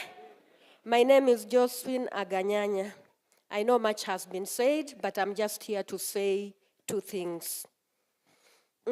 Number 1, Proverbs 31 verse 8 says that those who have mouth, they may open on behalf of those who cannot talk. We know there are many people who are being oppressed. There are many people who are being tortured. There are many people who are being stolen from. And we need the clergy to arise to that level of talking on behalf of these that are oppressed or these that are being oppressed. Moses continually cried to God on behalf of the people because he saw how the people were suffering. And he cried. If you look at Exodus 5-12, akalilia wana wa Israeli mpaka wakatoka katika utumwa. Kwa hivyo hata sisi tutalilia wale ambao ni wanyonge. Amen. Sihubiri? Jambo lingine ni kwamba tunaomba kama clergy, our honorable CS, tunaomba mtusaidie in the area of empowerment. Let the clergy be empowered, especially in the area of mediation, because they handle a lot. And even the courts will not be so congested if the clergy can handle some of the mediation issues. How did Lord's Resistance Army come to an end?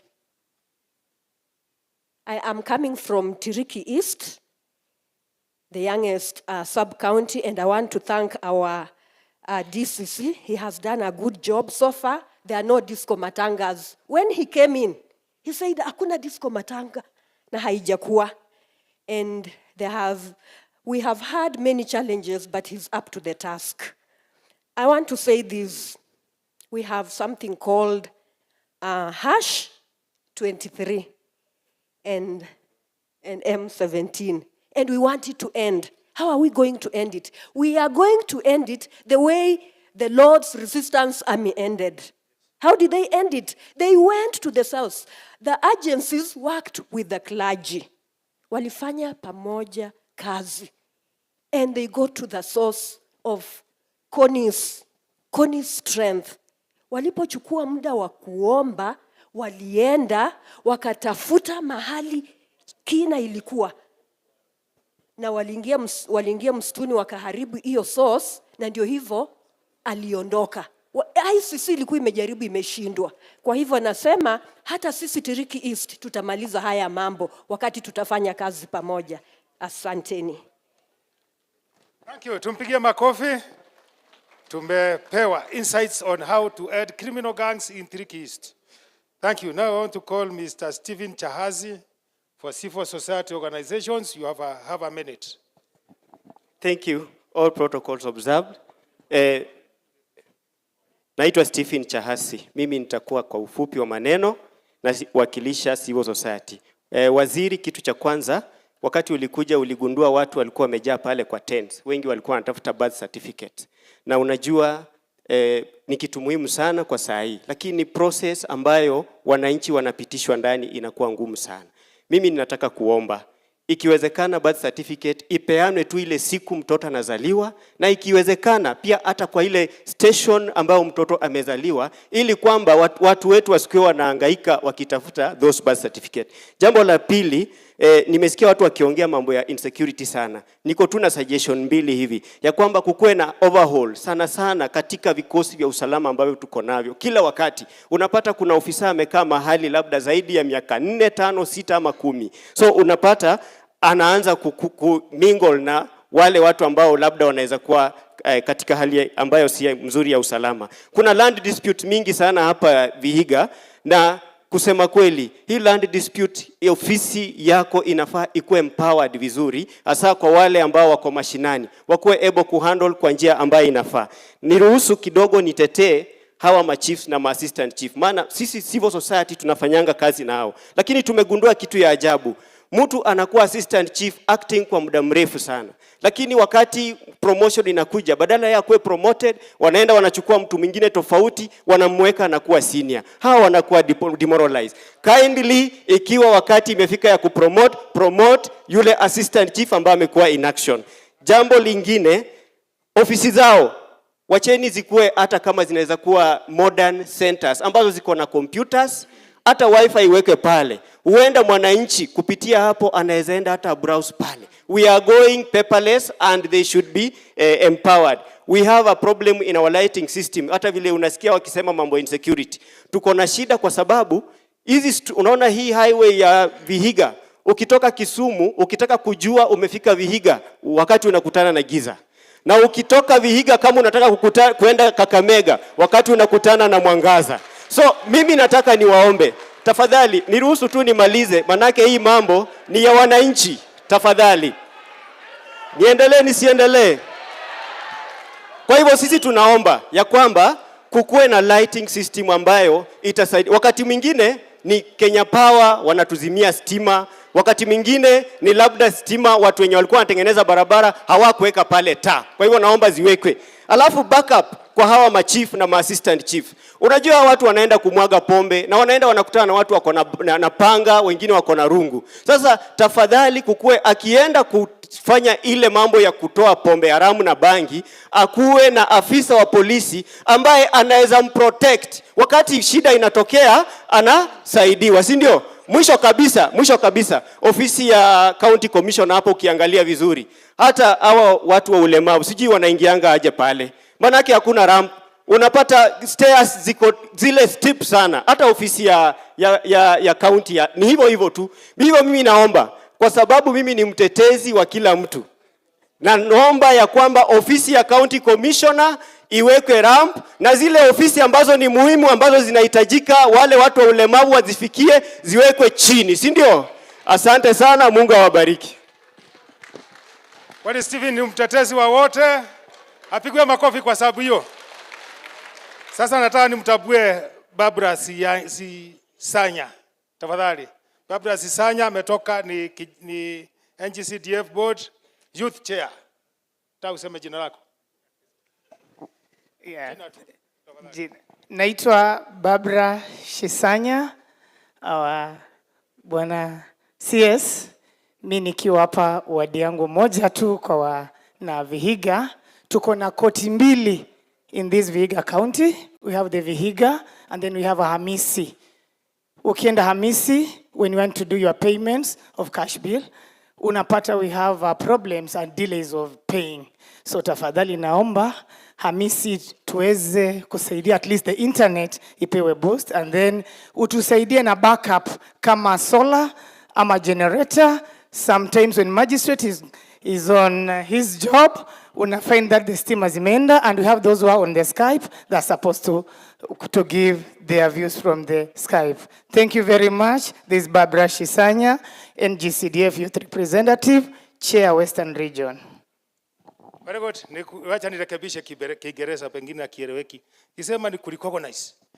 Sio kukuita hapa. Nataka nimtambue kuweko kwa madam anaitwa Esther Kenyanya wa Ipoa hapa Western Region. Asante madam.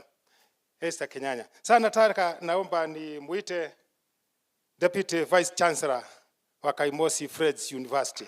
Karibu daktari.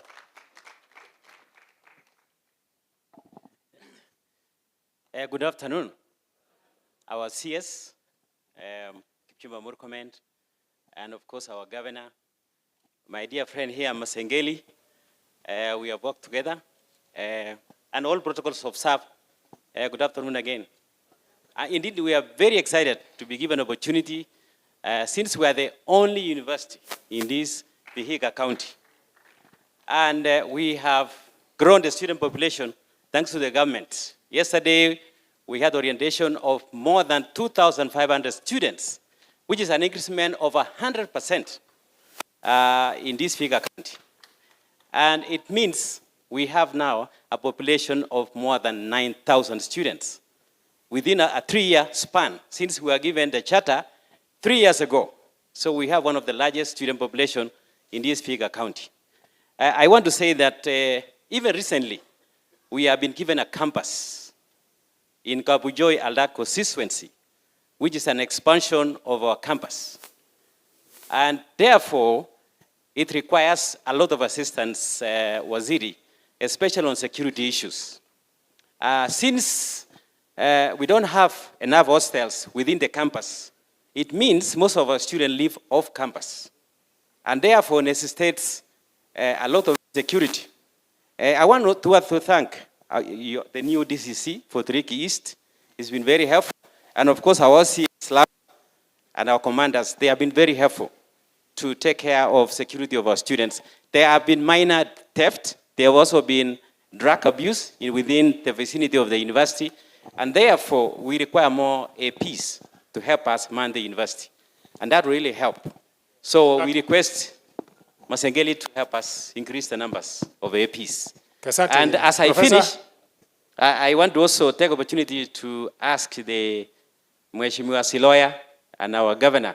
We have a building there in Vokoli, which has been standing there for more than 7 years. Due to expansion of our students, please help us to use that facility. because it's been idle. Most of you see it on the road. After Fokoli, it's been lying idle for more than 7 years. And therefore, we need that facility, because we are growing the Department of Health. We are the only university in Kenya, we are only 2 universities in Kenya offering optometry. And so we need it, because we are close to Sapatia. And so also, help us to tarmac, Your Excellency, our governor, to tarmac that 100 meters. Is it actually less than a kilometer? Thank you, and the street lights. Professor Thank you very much. Asante sana kwa kuwa mfupi. Yeah, thank you. Good to see you. Sasa naomba tumwamshe Moses Omuga. Tumpigie profesa kwanza makofi mazuri. Ameongea vizuri kuhusu Kaimosi Friends University. Sasa tusikie Moses Omuga kutoka Tibet. Ewe naitwa Kaimosi ama ni gani? Bana, sorry. Just tell us. The CS, all protocol observed. My name is Omuga Moses Mayoya, the chairman, Kati Western Region, from Chanzeyue Technical and Vocational College, representing 4 other technical colleges, that is Bukanga Technical, Sabatia Technical, Luanda Technical, and the Friends National Polytechnic. Issues have been raised. Honorable CS, we only have one plea, IDs. Our students who are joining colleges currently cannot be able to apply for higher education loans board because there is some delay in release of those IDs. We are kindly requesting if it can be fast-tracked before higher education loans board closes the portal, our students to be able to apply. The other issues were raised by the comrade from Kaimosi, but we also have a plea. These technical and vocational colleges are found in villages. They are found in villages, meaning we have a problem with accommodation. How we pray that the affordable housing that was to be done in our technical colleges is fast-tracked. Thank you very much, Honorable CS. Welcome to Vihiga County. Thank you. Asante kwa kuwa mfupi wa maneno, tumpigie makofi. Kawa guest, waziri, I know there are very many other people that would have wished to say something, but time is not on our side. So I request all of us to be on our feet to invite the waziri to respond to all the issues that have been raised by you. Karibu waziri. Please to get, no, wait.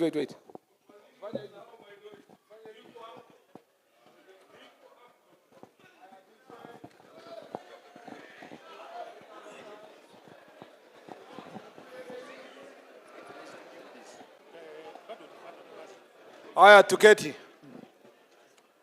I know that viongozi wengi hapa, including myself, we are going through a very mzee, kama kutakuwa na kitu nitakupatia nafasi, bado tuko. Wengi wetu tuko na shughuli ya kuenda leo, na ndiposa uliona tulianza mapema. Kwa hivyo kabla sijapatia viongozi wetu dakika chache, ningependa kujibu yale maneno ambayo tumesema. Now I'm very happy that everybody is under pressure here. So it will mean that to save time. Otherwise ukipatia hawa wakati yuko sawa wataongea masaa. Yeah, hata mimi niko under pressure for the next event. So I will try to condense my response. Mimi nawashukuru sana kwa yale mumesema. Na kwanza niseme kama vile nilianzisha kusema kwa opening remarks, hii kikao inatusaidia tuelewe.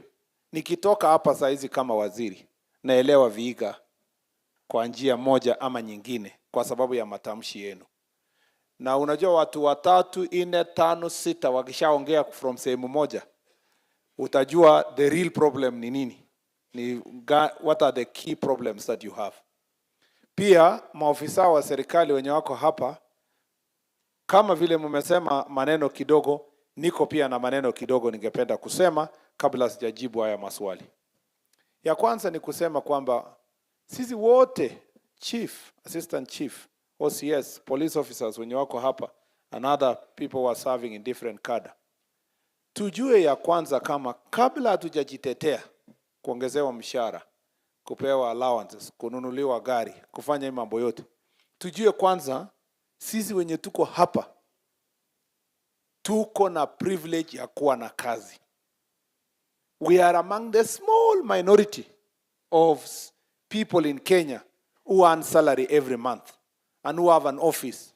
Na uko na kitu unavaa, uko na crown hivi, you are among actually the most dependable person in where you come from, because you have the privilege of accessing employment kwa serikali.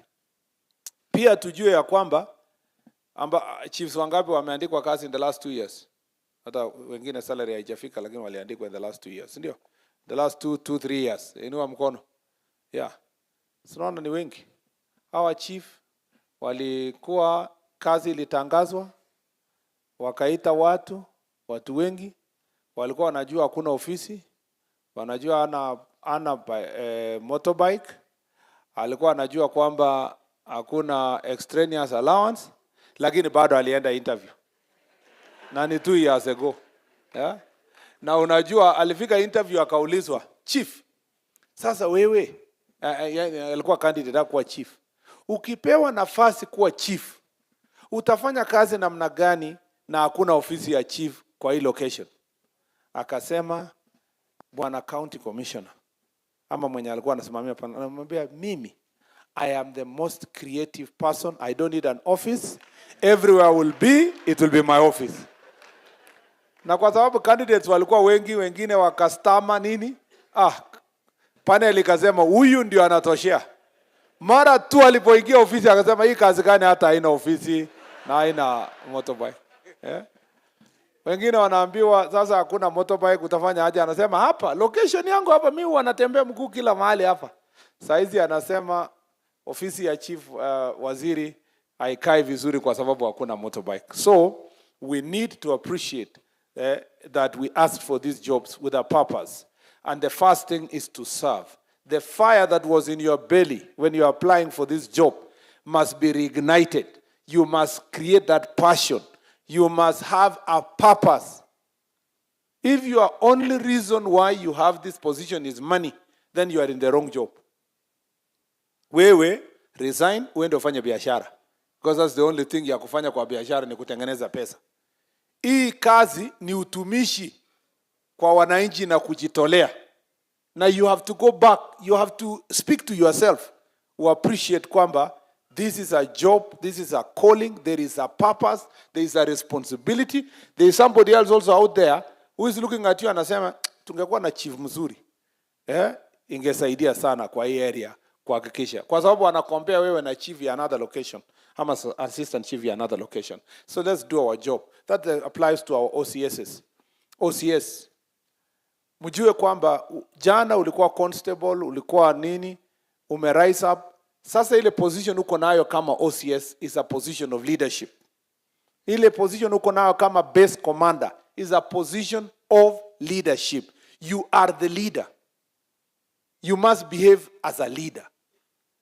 How you dress, how you talk, what you do.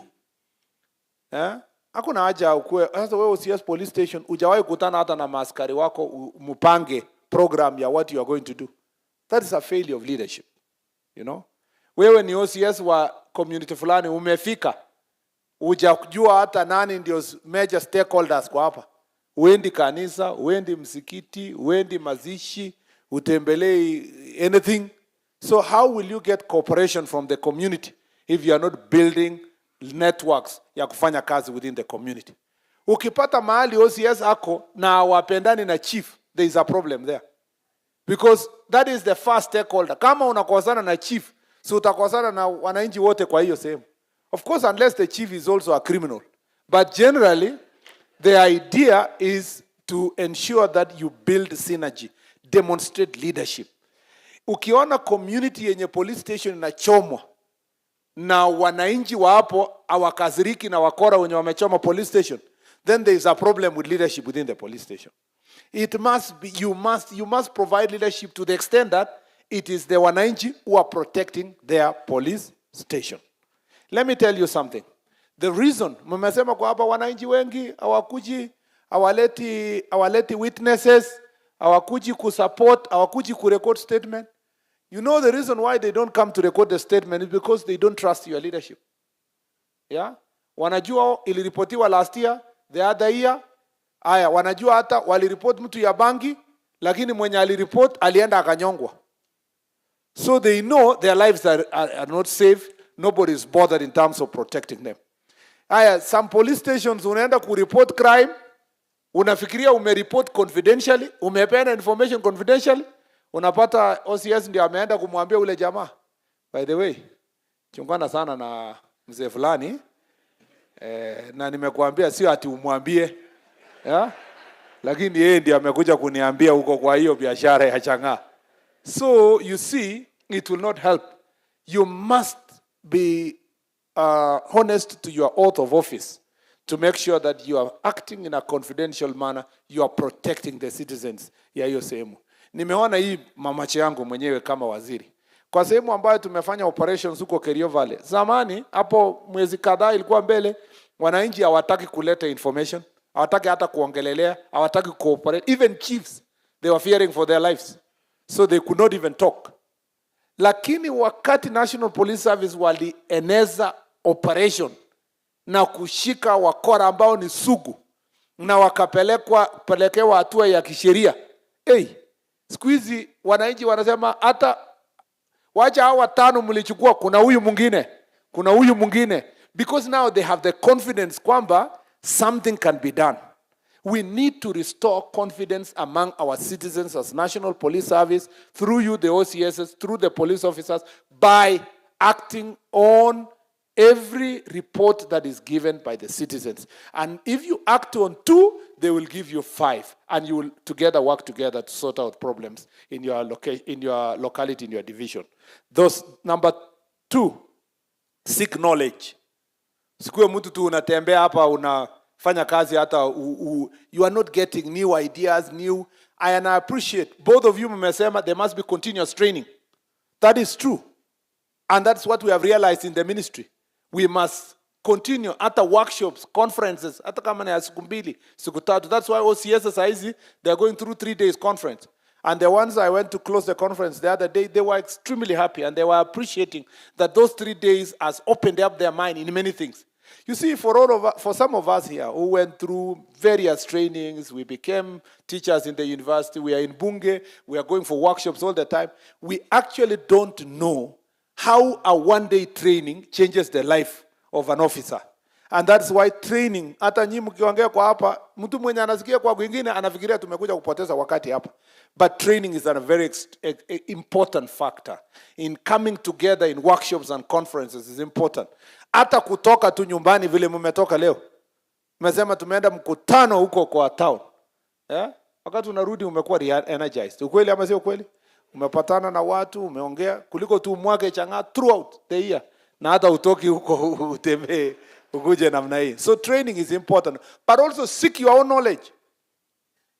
Nilikuwa nasema na nimeona watu ina train kwa zamu fulani. Niliwaambia chief ni mtu anajua kila kitu. Kuna chief hajui kitu? Si chief anajua kila kitu? Si ni ukweli? Si chief anajuanga hata kusema ukweli? Si chief anajua nani alilala wapi, kaamuka saa ngapi? Unaongeza chief anasema huyo. Unajua chief si ati anajua tu kwa sababu yeye ni omnipresent. Chief ako na network, kuna ka village elder, kama mama mtaa hapo, anamwambia nimekutana na nani saa 9, ametoka kwa nyumba ya nani anaenda kwa ile ati anaenda nyumbani. So chiefs ni watu ukweli ama sio ukweli? Si nyinyi ndio mnasign mambo ya IDs? Mnasainia watu mambo ya IDs. Ukiuliza chief hii mtoto ni ya nani? Anakuambia huyu ni mtoto wa umwami nani, lakini nani anafikirianga ni yake. So wacha tusainie huyu mwenye ako na yeye, si ndio? So kama chief ni mtu anajua mambo yote, hakuna haja uende baraza kama chief ama mkutano ya hadhara na uende huko ukiulizwa swali useme sijui. Watu wata lose confidence. Unaenda baraza ati chief anasema sijui sha. Anaulizwa SHA inasaidia aje? Anasema hata mimi nasikia tu ninatoka huko. Kwanza leadership kando. Unasikia watu wanasema na tutapata wapi chief mwenye alielewa hii mambo ya SHA ndio atueleze. So you must add value all the time. New government policies ikikuja, unaenda haraka, unapitia, nasikia kwa YouTube waziri akiongea, rais akisema, ile pamphlets inatumwa, unasoma. Add knowledge. Always work towards having more knowledge. Na ukiona umekuwa cornered kabisa ujue kitu. Ukiulizwa swali unasema tulikuwa tuna discuss hiyo kitu na county commissioner, there is something alikuwa na confirm, but by next week tutakuwa kwa sababu umekuwa cornered kwa mahali, alafu haraka unaenda Google na usikize vile inaendelea. Ukweli ama sio kweli? Kwa subject yenye ujui na unajua itatokea kwa baraza, tembea na kijana moja ama expert moja ya locality. Namwambia wewe umekuwa ukitaka kuongea kwa hii location, niko na maneno kidogo nataka uende useme. Wewe unaleta kufika baraza unaambia wananchi niko na maneno mingi na nyinyi leo. Lakini kabla sijaongea kuna kijana hapa ako na maneno kichache. Lakini wewe unajua huyu ataongea for 30-40 minutes. Naambia basi wacha akuje aongee. Wewe ushike kalamu, kitabu, akiongea wewe unaandika ile yenye anasema. Ukisimama una revise tu moja, unasema for example una emphasize moja na unasema but niko na maneno mengi nitaweza kuja kusema kwa baraza inayokuja. Yoni tofauti ya mtu ya ngao na mtu tu hivi mwenye angeuliza swali anasema sijui. So you must always be creative, get knowledge, understand your subject, look for ways of appreciating the work you do. You cannot lead if you cannot read. You cannot lead. In fact, the most consequential leadership is not the holding the office. It is the one who knows. Ukifika mkutano hata ukiwa mheshimiwa na mtu wananchi wanasema tunataka nani kwanza atueleze mambo fulani kabla hajapatia mheshimiwa, ujue umezama, because huyo nani ndio the next MP. Si ni ukweli ama sio kweli? Sasa hata wewe chief ukienda baraza na kuna mtu watu wanasema wacha nani kwanza tupange sisi, alafu wewe chief utamalizia baadaye, unajua umepoteza network. Kuna chiefs wengine wanakuja hata baraza anastaga.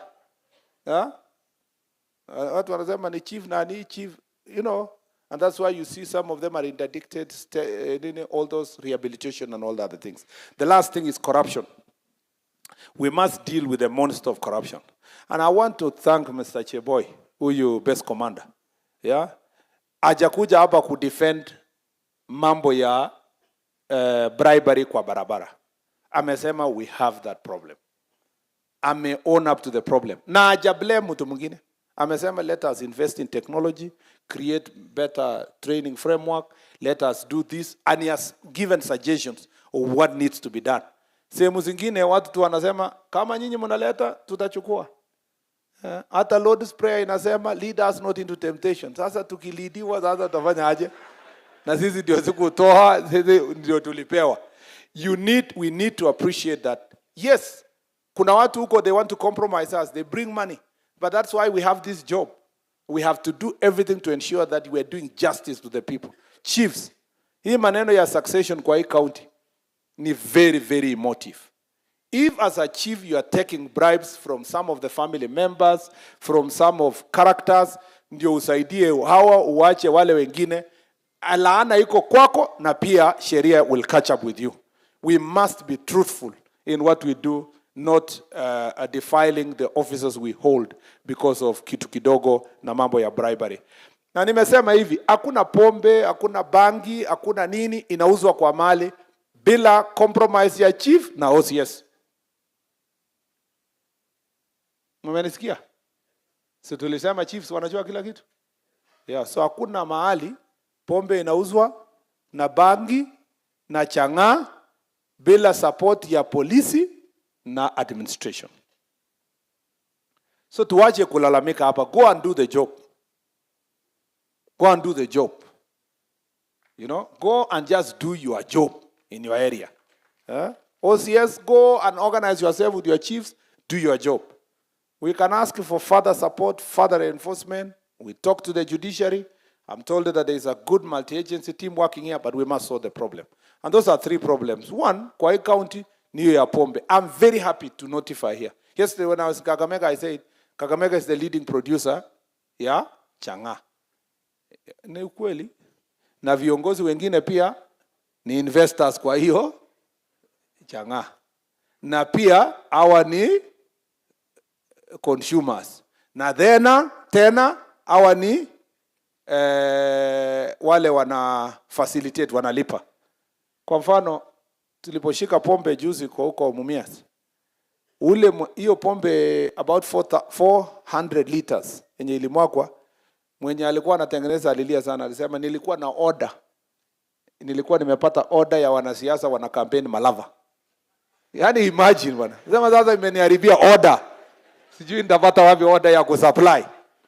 So, I want to say here in Vihiga, unlike in Kakamega, in Vihiga, there is insignificant production of illicit alcohol in Vihiga. There is also insignificant planting of marijuana here. The problem of this county is trafficking and consumption. In fact, being destination. And that's why you have the problem of Luanda area when you talk about that, and all these towns, and also the slums, Majengo, and other places. So the thing we need to deal with is to make sure that we do targeted operations to deal with the main suppliers and the main traffickers. So mliniambia, security team washaniambia kuna mama moja hapa amekuwa profiled. Huwa anakuja hapa, analeta, wakati operation ikiendelea, anatorokea Kisumu. So ana bahati, hapa nimewaambia what to do. Kisumu niko huko next week. Nitawaambia what they need to do. We must deal with all those main suppliers ya hii pombe to sort out this place na mambo ya banki. Number two, this place, the problem ya gang is not too bad. I'm saying in comparison to the other counties. However, we must deal with reggae defenders. We must deal with Nduthi what? The 42 brothers, you've done a good job. 42 what? The brothers. Yeah? So, you've done a good job so far. We need to make sure that we sort this issue. And the influx of the other gangs from Kisumu County to this place, that is an issue that we must be able to deal with. Number three, defilement and gender-based violence. As I said, part of the things that are keeping this behavior go on is the community, the society itself. I want to ask you, chiefs and assistant chiefs, the reason why you are a resident of that place, it is assumed that you have the greatest interest because your children, your neighbors, and you are living there, you will retire there. So let us organize barazas and sensitization workshops and meetings at home to make sure that our people are sensitized on how to report on cases of defilement. Let's work with the security sector to make sure we apprehend these people who are defiling our girls. Because this is an area that we cannot condone. And also to deal with the problems of gender-based violence. Those are the three areas. And last one is fraud. Land especially related issues. We will do what we need to do as National Police Service, as a security sector, but on your end, we must also, Governor and the Department of Lands in the national level will help us also on the question of registration and the registrars that deal with matters of lands so that proper rights are dealt with. I know that some places here, the title deeds are an issue, but there was the people who had been moved from here to go to this side, which was a forest before, Shambirika, yeah? Shambiringa. I was in the cabinet when it was passed. That now it has been moved. It's going to be moved to become, and those people will get their title. So I think Minister of Lands will expedite that process to make sure that this issue is sorted with finality. Now, there are things you have raised. Now, those are the things I wanted to say. I want to respond to the things you said in another 10 minutes. One, mmesema mambo ya welfare. I agree that welfare issues must be dealt with here. Now we are dealing with some of them. On the matter of training, you can see now we have started workshops for the OCSs, training for you, the chiefs and assistant chiefs, and this will be continuous. By the time we launch the overall report here, Jukwaa La Usalama, by His Excellency the President, we will have been very clear on the models of training for officers in this sector.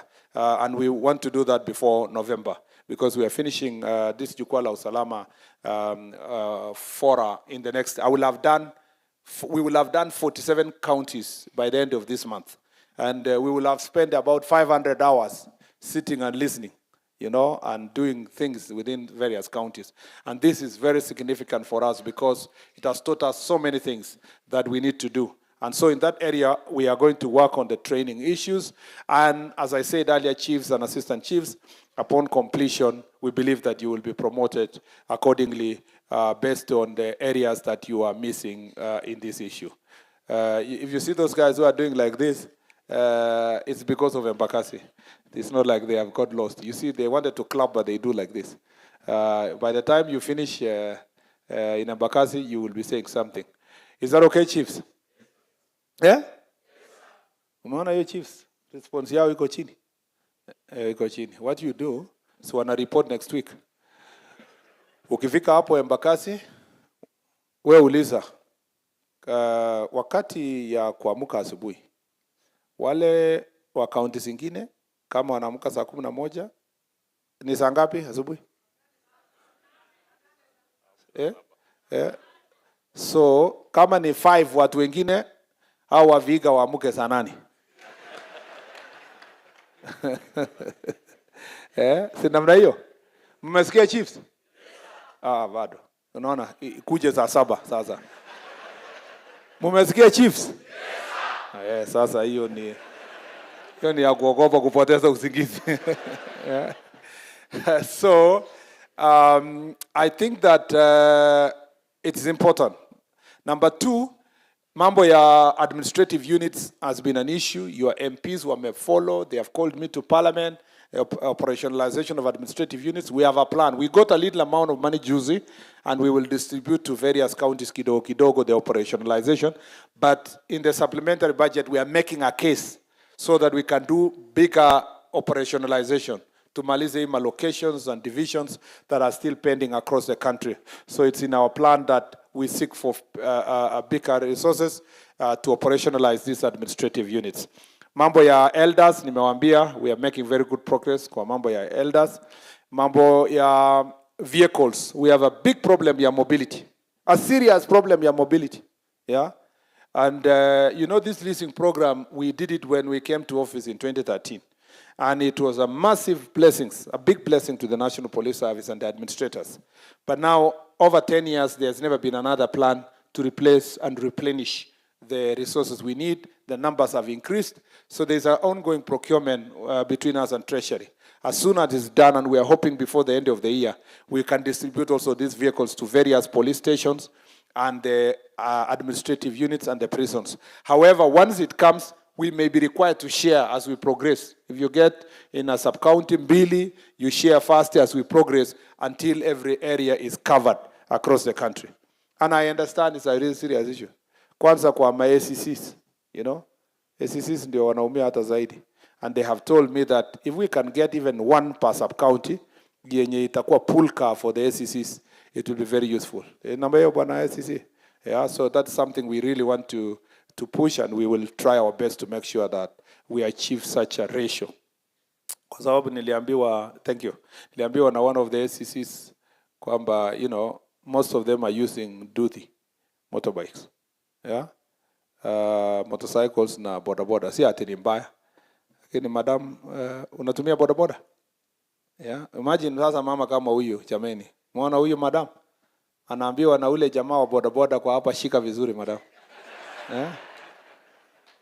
Na niliambia kwa Kakamega, hii watu wakitaka kabisa ushike vizuri, ana accelerate na kufunga brake. Wewe unakuamilia ule mtu ya bodaboda. Sasa ofisa mzima kweli namna hiyo. So it's something that we must be able to sort it. Tumeelewana?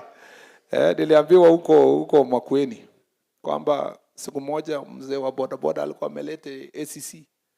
Alipoona baraza kama hii aka-accelerate, kaweka kabisa, yani kuonyesha ni yeye ndiye ameleta ACC. Akaangusha mama. Kofia ikapingirika huko, ikaanguka. ati mtu kwa group akashout akasema serikali imeanguka. So hatutaki serikali ianguke. Thank you very much, madam. We will try our best to make sure that mobility issues are sorted once and for all. Kwa mambo ya offices, we've had standard design for offices for sub-counties, SCCs, and police stations. What I request to utmost humility, my friends here, the MPs led by Mheshimiwa Ernest here, please, tusaidiane. Tusaidiane hayo. I have heard, I think it's Clement who was being praised kwamba amejenga kakitu pale. I'm sure of course kina Milemba wameng'ang'ana na hiyo maneno pale.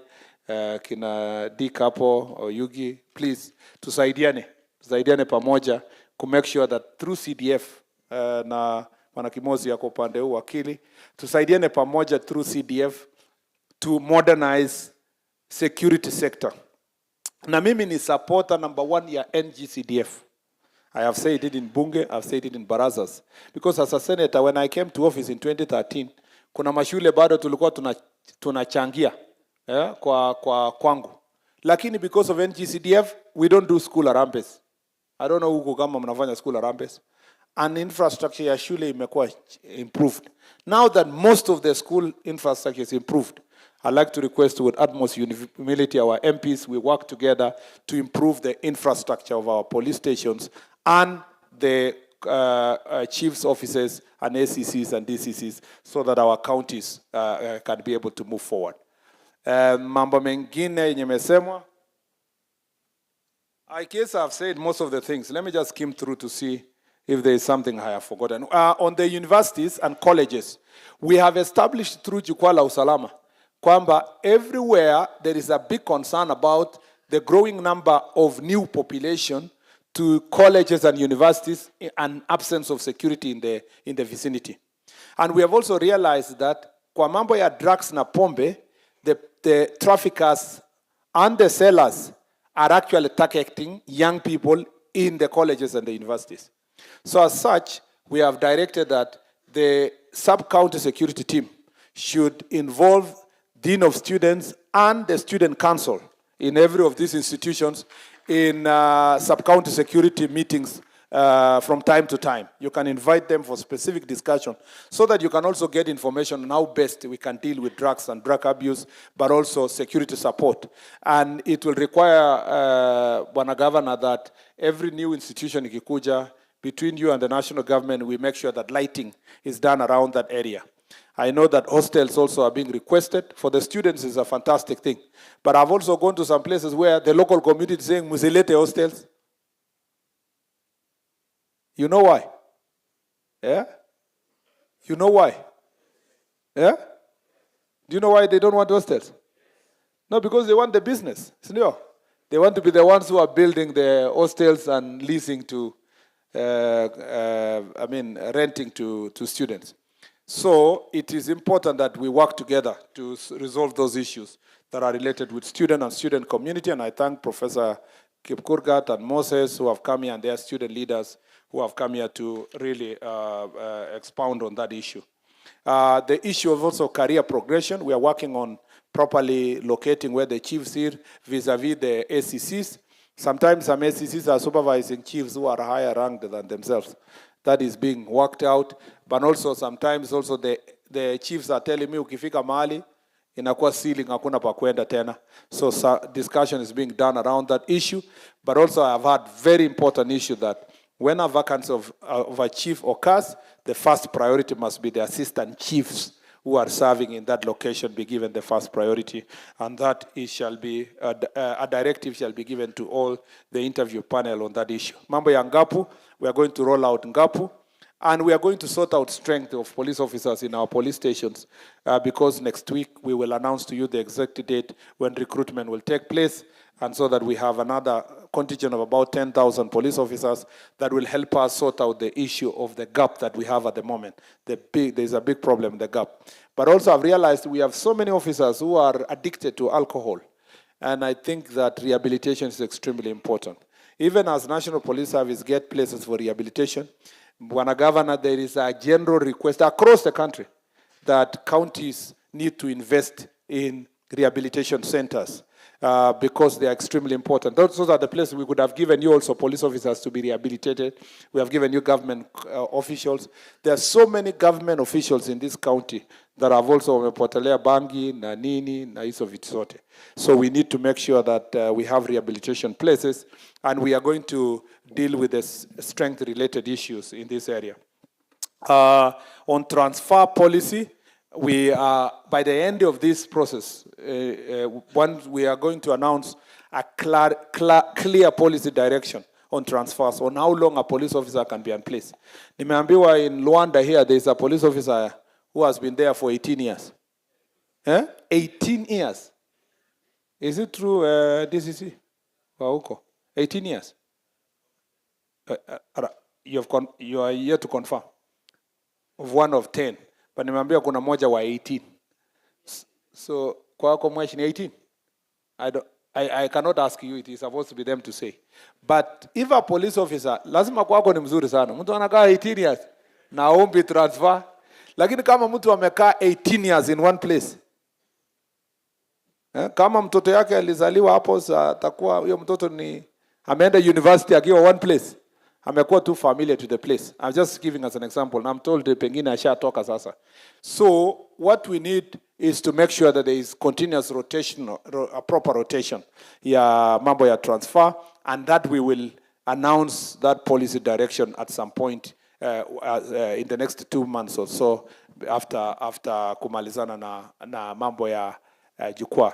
Now also to make sure that deal mental health issues, watu wakitoka operational areas, they come to better places and so forth. SECs na officers also wamesema, transfer ifanywe at the end of the year. Towards the end of the year, isikue abruptly too. Of course, but police officers also understand that something abrupt can happen. But as a principle, it should be towards the end of the year when you are doing the changeover, so that people can plan. When you know the period of time you will serve in a place, then you can plan for your family, your everything in proper good time. And those are the issues. We want to humanize National Police Service and administration. Ama namna gani? Isikuwe ni mahali ya enda, suli tafuta hii kazi, siwe uende sasa, nini. Kuna ACC alituambia jana huko Vihiga, saa zingine kama dada umetembea, umeandikwa kazi ukiwa mdogo, umeenda mahali, wakati nyota yako karibu ishike, unakuwa transferred, unafika huko, haijashika vizuri nyota tena, sasa unakosa bwana, watu wanafikiria ni nyota, kumbe ni sisi, ni transfer. So, of course, she was using it to just illustrate the seriousness of the issue of transfer. It may not be really related to issues of marriage, but it describes really planning and organizing. At a vision, hata ukiwa transferred every 6 months, what will you say you have done in your life? Before you establish yourself to make an impact, umeenda. To make an impact, umeenda. So eventually, when you grow in your profession, you cannot even tell someone, I served in this division, and I made this difference. I served in this division and made a difference. So it must be not too short for anyone to make a difference, but it must also not be too long to perpetuate familiarity in the working environment. Mambo ya AIE, we will work on that. Alcohol, mambo ya offices, as I said, we're working on that. Transfers, mobility, office structure, strength, police officer, AIE, gazettemen, training, capacity building, medical cover. Yes, there is something also being worked on the medical covers of both services. Road designs, I agree. Mambo ya road designs and signage. Protection gear, kama gloves, stretchers, vehicles, and ambulances. For, sometimes we use normal police vehicle to go to a rescue. It's important to have a close working relationship between the traffic department and the county government. And I was with CS Duale telling me that the ministry is going to establish a technology framework where you can see in an app where an ambulance is. And you can see it coming, rescuing someone, taking somebody to hospital. And this will be very useful in terms of rescue. Post-mortem costs, Governor to respond. And then mambo ya security, blah, blah, blah, access road to university. I like the students who talked about Jukwaa La Usalama app. That's important. And I like what the lady spoke about cyber bullying. Cyber bullying, many people think it is us who are in public office only. But there are very many young people, especially girls, yeah, that are cyber bullied across the country. And it has led to mental health issues. What I want to encourage our OCSs is to make sure that when someone reports an issue about nimetusiwa social media, we have the Computer and Cyber Crimes Act. Let that person be arrested and charged. Mental health is as important as physical health. Anyone who is assaulting someone mentally is also even the same as the one who physically assaulted, even sometimes worse, because it leads to some people committing suicide and so forth. In other countries, bullying physically and bullying in the cyberspace is taken very, very seriously, especially in developed countries. Sione sometimes some ambassadors wanakuja kusema hapa you are harassing activists and so forth. In their own countries, you cannot say certain things people say in this country. And so we need to take that space seriously and to protect our young people and their mental health. And it will be interesting to see the app that they are presenting to us. Na Jukwaa La Wasomi. I'm happy that Jukwaa is making progress in terms of moving to other areas. Mambo ya ICT hub, IDs. IDs to be released for students, I agree, but it is not true that you only get help when you have an ID. I think that position was changed. All students who deserve to get help get Higher Education Loans Board allocation, whether or not they have IDs. But that does not mean we are denying people IDs, because some students are going to school at 17. It doesn't mean that they have to wait to be 18 to get their help. But we are, vile tulikuwa tuna launch hapa, tumetangaza kwamba we want to have live capture machines, and this will make it very fast for us to deal with the IDs issue, and we'll work with our chiefs to make sure that all these things are released in good time. So nimesema mambo mingi? Nimejibu at least something? Tuko pamoja? Yeah? Are you getting what I'm saying? So, in respect of our leaders, I want to thank them for Mheshimiwa Governor and all the leaders who are present here for your patience and the respect for these people. Sio watu wengi wanaweza kaa hapa. Unajua bwana Governor wengine wataona mimi ni bwana mkubwa. Waheshimiwa wenzangu wenye wako hapa wangesema hii maneno tumeambia waziri, tumetembea na tumeita yeye hata bunge. Kwa nini tukuje kuchukua? Lakini hii ni heshima si kwangu tu, lakini kwa hawa viongozi ambao wameketi pale, na najua kwamba wakiwaangalia mmekaa nao hivi pia wanajua kwamba tuko na viongozi wanatuchali. Kwa sababu ya hayo, ningependa kukaribisha sasa viongozi wetu waseme kwa uchache, kwa whatever else they can add on top, if they want to wave, if they want to say hi, so that because they are all of them under pressure. Na sasa ningependa kuchukua nafasi hii kukaribisha speaker yuko hapa. So now that the speaker is not here, deputy speaker here, please bwana DS. Na unajua mimi ndio nilifanya ofisi yako ikuwe serious. Yeah? Badilisha sheria nini siku hizi sasa DS ako. Yeah. Deputy Speaker, karibu. Karibu to the podium hapa. We introduce MCS na uite Mheshimiwa Ernest wa Vihiga hapa. Ndio introduce wabunge wenzetu. Asante sana, karibu. Asante sana. Bwana CS, nimeona kila mmoja mwenye alikuwa anakuja hapa alikuwa anapiga salute, mimi waache nifanye. Asante. Babu niliambiwa ukitaka kupiga salute lazima ukuwe na kiraoni kwa kichwa. Sina mna hivyo?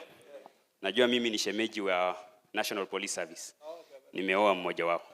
Yeye ndiye ananipikia ugali. Yeah, the government is in the house. Ana CS, Your Excellency the Governor, DIG wetu, mtoto wetu wa nyumbani, all distinguished guests, ladies and gentlemen, good afternoon. My name is Eric Odeyubam, the Deputy Speaker. The Speaker has been with us, but he left urgently, and I want to thank you. But before I proceed, I have my colleagues, because of time. And you know today is a Saturday, so they are under pressure to attend to other social functions. So I will just request my colleagues to abstain. Be upstanding, please, my colleagues. I have, it is very important you introduce yourself, but please, as you introduce yourself, let the leader of the majority and the leader of the minority will say something, but the rest just say your name. And Chief Whip Lady, yes. Proceed. Janet Fundi, MCA. Bwana CS, we are happy, welcome. Asante. Mheshimiwa Kaisha ako under pressure, mbio mbio. Ama mkuje huku tafadhali. Bwana CS, mimi ni David Onjiri, MCA Luanda Township. Atieno Rita, nominated MCA Vihiga County. Bwana CS, huyu ni Patrick Kigomba, South Maragoli, DS moja tu. Saa zingine nimelala usiku, wananchi wananipigia simu. Wanasema afisa wetu wamelewa, wanasumbua. Sisi ndio tunatumia hii pombe, sisi wa watu wa kwanza kuitumia, na tuko ndani ya uongozi. Tunafaa kurekebisha ndio tuweze kuleta usalama vizuri. Thank you. Bwana CS, thank you for this synergy. My name is Trofena Anyolo, MCA Vihiga County Assembly. Hajasema officers, chiefs na assistant chiefs, amesema officers, yani polisi ndio wanaitwanga officers.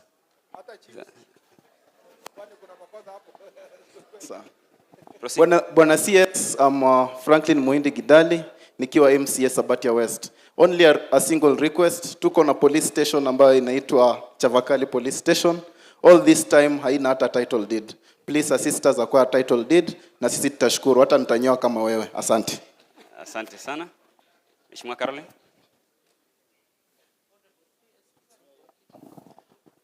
Honorable CS, Your Excellency Governor, all protocol observed. I'm Caroline Angote. I want to thank you so much for touching on the defilement and gender-based violence. That is a thorn in the flesh in this county. Number 2, the next meeting, please come to Luanda. That is where we have the axe of the problem. Thank you. Very well. Proceed. Bwana CS, I'm Albert Mugata, MCA Mungoma Ward. Wabarogoli bamenyi. Asante sana. Asante. We shall translate for Bwana you. CS, my name is Michelle Sticker, a member of County Assembly. That's our last born CS. Bwana CS, Honorable Michael Lokoba from a ward in Luanda, Emabungo Ward. Just one word. Kindly. Luanda has been having a lot of insecurities. Na kulingana na vile governor wetu alishikana na MP together with the speaker, sahi the OCS ule alikuja Luanda, tumeona mabadiliko. Thank you so much. Asante. Huyo ndio vijana wake wamechoma Nissan leo asubuhi. Yeah. Okay, Bwana CS, kwa majina naitwa Wims Mano Osore, representing the great people of West Bunyore. Asante. Bwana CS, that is the rainmaker. Oh, sorry. Rainmaker. Thank you, CS. I'm Vena Kaisha, nominated on UDA. Karibu tena, hapa ni 2 term. Chair of Single Mothers. Chair Single Mothers Association. Honorable CS, I'm Gladys Yalwala, the MCA Chavakali Ward. Karibu. Very well. I have a whip, deputy. Waziri, Seva Nangaza Kayo Manyasa, ndo mwami wa Mwibwana Ward, MCA.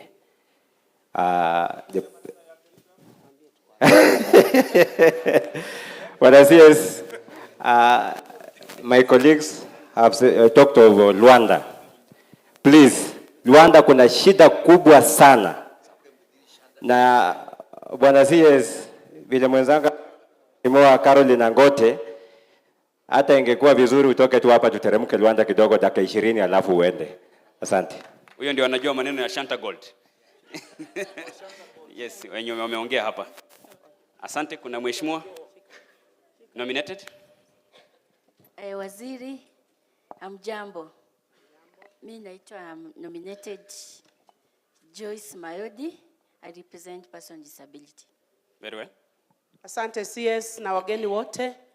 Majina yangu ni Gertrude Lumire, nominated MCS. Pamoja na mama yetu Mama County, tuko na jukwaa ya wamama. Asante. Very well. Chief Whip. Our CS, our governor, all protocol observed. Na msalimu, hamjambo. Hamjambo. Mimi naitwa Mheshimiwa Pauline Mwata. Mimi ni Mheshimiwa wa Central Maragoli Ward na majority whip of the County Assembly ya Vihiga. Neno moja tu CS. Vijana wetu wa bodaboda wanafanya kazi mzuri sana. Neno moja tu. Wanafanya kazi mzuri sana. Hawa officers wetu, assistant chiefs na askari wetu wanafanya kazi mzuri sana. Lakini tuna vijana wengine wamenunua pikipiki sio ya kufanya biashara, ya kufanya uhalifu usiku. Ya kukatakata watu wetu usiku. Wanaharibia wana bodaboda biashara yao ili watu waseme bodaboda wote ni wabaya. Lakini bodaboda wote si wabaya. Lakini mkiwajua hawa vijana ambao wanunua bodaboda ya kukatakata watu usiku wakitoka kazi, inafaa muhalifu administration ili tushirikiane hao watu washikwe na wapeleke kotini, wapeleke cell. Asanteni sana. Huyu ni whip ODM party. Thank you, Your Excellency CS, Your Excellency the Governor, all protocol observed. Mimi niko na machache.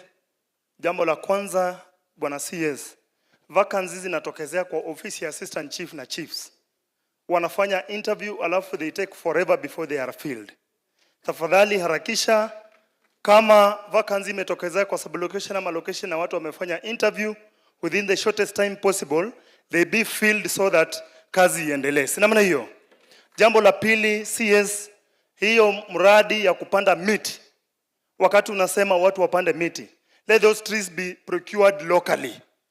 Tuko na vijana, tuko na wamama wako na vikundi za kufanya tree seedlings. Wacha miti isitolewe Kakamega ama kule Kisumu inaletwa kupandwa hapa Vihiga.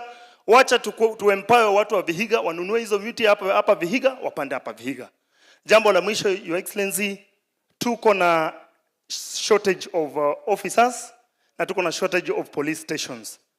If you can, once we get new officers, you can increase police stations in our areas so that we have increased patrols. Naitwa Zia Vincent, mimi ni MCA kutoka Wadanga pale Sabatia, and I want to appreciate you elevated one of us, Sabulei, to be in your office. Thank you. Huyo ni minority leader on UDA. Asante Bwana CS. Mimi naitwa Manoa Karega Mboku, mheshimiwa kutoka Tambua. Nikubalie nijiendeshe kwa itifakadi ambayo ilianzishwa hapo awali. Ilikuwa nimekuomba kwamba niko na jambo moja ambalo ningependa kukueleza. Jambo la kwanza, Bwana CS, hawa chief na assistant chief walisahau kuambia kwamba wakaona changamoto wakati wa kutengeneza baraza, waangalie mambo ya insecurity. Hawananga facilitation. Saa zingine wanakuwa na ugumu wa kupata facilitation kutoka kwa ofisi wafanye hizo mabaraza. La pili, kuna mambo ambayo umeguzia ya Kenya Power Electricity. Mambo ya scrap imemaliza mambo ya Kenya Power. Wanakata hizo nyanja na by the time unakuja wanacooperate na waizi. By the time Kenya Power inakuja, uhalifu imefanyika mwingi sana. Ya pili, mambo ya pombe. Bwana CS, kumwaga pombe na chiefs na polisi wakati mmoja haisaidii. Wanamwaga pombe mingi sana kwa siku, lita hata 100, lita zaidi ya. But the following day pombe iko. Ni kwa sababu ile kemikali, Bwana CS, ya kutengeneza hiyo pombe inatoka boda, inakuja dakika moja, pombe iko mingi sana. Kwa hivyo ukimaliza mambo ya hizo chemicals kukuja, utakuwa umemaliza pombe. Ya mwisho, reshuffling ya polisi, wenzangu wamesema nikuelezee. Unaporeshuffle polisi, labda jambo limeripotiwa. Una reshuffle polisi kutoka hapa Vihiga, unampeleka hapa Sabatia. Yule ambaye alileta hiyo report, hawatakuwa na uhusiano. Huenda maybe wanaweza tafutana. Jambo ambalo limefanyika, ambalo nilikuomba nikuelezee Bwana CS, kwamba katika ward yangu ya Tambua ambao nawakilisha, hivi juzi Wednesday, polisi kutoka Kobujoi walikuja kufanya msako ya kuangamiza pombe, na walipitia eneo langu la Western ku access area yao kule Nandi. Walipofika kule, yule ambao walikuwa wanatarajia hawakumpata kwa sababu walikuwa wameambiwa jinsi anavyovaa. Wakapata kijana mmoja mdogo sana, bwana CS. Wakafata huyo kijana ambaye ako Polytechnic, na wakamwangaisha sana, sijui kama walimpiga, lakini walipofika kwake kijana alikuwa anavuja damu huko na huko, na baada ya dakika 10 baada ya kuachana na polisi, huyo kijana alikufa. La ajabu ni kwamba OCPD wa Kobujoi alikuwa miongoni mwa operation hiyo, na hata jana nilikuwa kule akaniambia alikuwa pale. Ingawaje wanakana kwamba sio hao waliua huyo kijana, lakini damu inaweza toka tu bure jameni. Si lazima kuna jambo lilifanyika.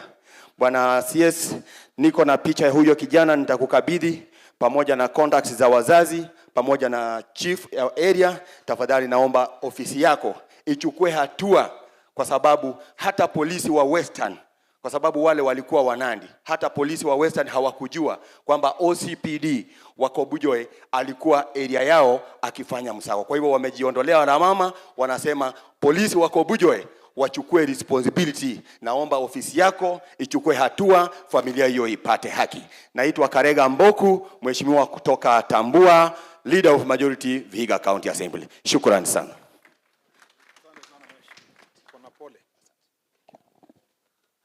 Asante sana bwana CS. Kwanza nishukuru kwa kulete hili jukwaa hapa Vihiga. Tunasema ni asante sana.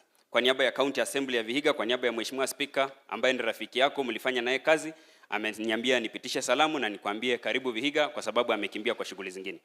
Bwana OCS leader of minority ameongelea kuhusu kujaza nafasi za assistant chiefs na chiefs. Lakini ukiangalia kwa ofisi yako kama bado deputy president wa saizi, kama bado ni interior minister, kuna zile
nasikia sasa hata wale wanatoka Hamisi wameanza kuona hiyo maneno. Ili tukiwa na services Tiriki East, tukiwa na services Hamisi, watu wetu wapate nafasi. Sasa kwa mfano, Maragoli hapa, kuna Sabacha, kuna Vihiga. Wataandika walimu Sabacha, wataandika walimu Vihiga. Kule Luanda, Emuhaya wataandika, Luanda wataandika. Hamisi, unapata zile nafasi tumepewa hiyo 108, tunagawana Tiriki East na Tiriki West. So tunakuomba ukifika kule Wewe sisitiza hiyo maneno ili tupate hizi nafasi watu wetu waingie kwa serikali. Sina mneno jamii. Ili vile umeambiwa sisi tutakazana, tutasaidiana kazi mpaka tuhakikishe serikali imesimama. Vile umesikia Mheshimiwa Kaisha akisema tuko hapo kwa two term, yani bottom up. Eric Odei, elected MCA kwa UDA Deputy Speaker. Thank you. Asante sana Eric, Deputy Speaker. CS wetu, gavana wetu na timu zenu zote na watu wote wamekuja leo. Nasema mirembe. Mirembe kandi. Kwanza niseme mimi naitwa Kagesi, mbunge wa Vihiga. Niseme kwanza karibu mheshimiwa. Karibu sana wote wageni wote Vihiga na Vihiga sub county in particular. Thank you for making it. Bwana Gavana here atakwambia last time we had issues in Vihiga County, we had very serious issues. And we sat down as a leadership. Na tulikuwa na so many issues. What we could only do was to pick a plane and go to Nairobi, and we saw your predecessor, the current deputy president. Wewe sasa umetupunguzia mzigo, mwenyewe umekuja. I thank you for that. Now, kazi yangu ni na wenzangu hapa, Bwana CS, the attendance is 100%. Now, I think these people realize that security is one of their dockets, so they take it very seriously. Kabla niite wenzangu wa bunge, naona chairman wa Housing Finance Corporation hapo, Bwana Yusuf Chansuseni. Cheza kuza bandu wangu.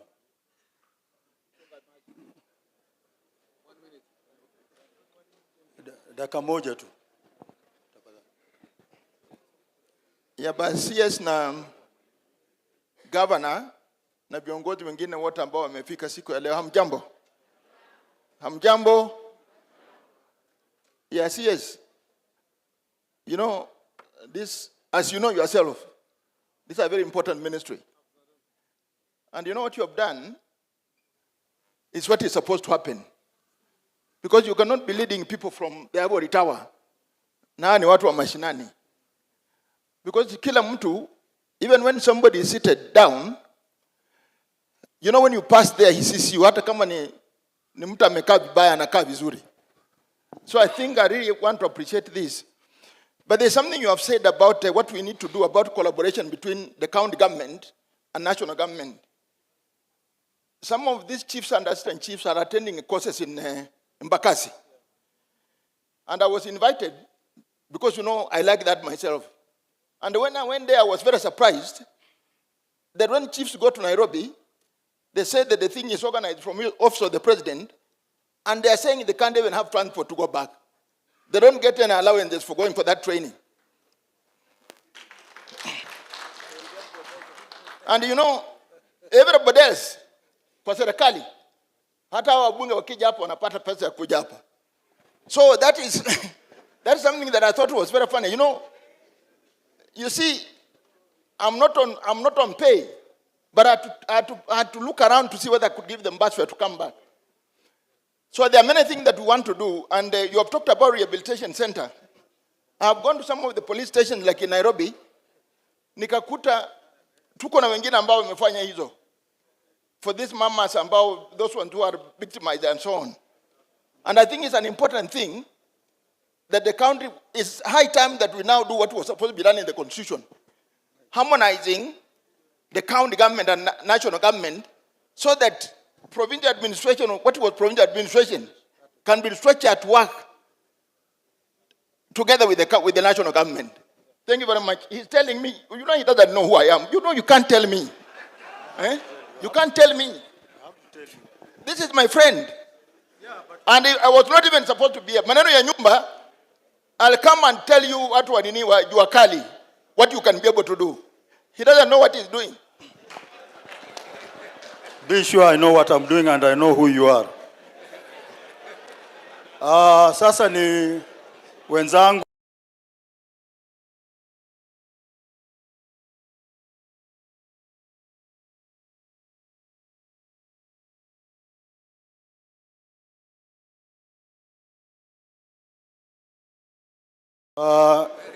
Wenzangu, vile nimesema tuko hapa full house.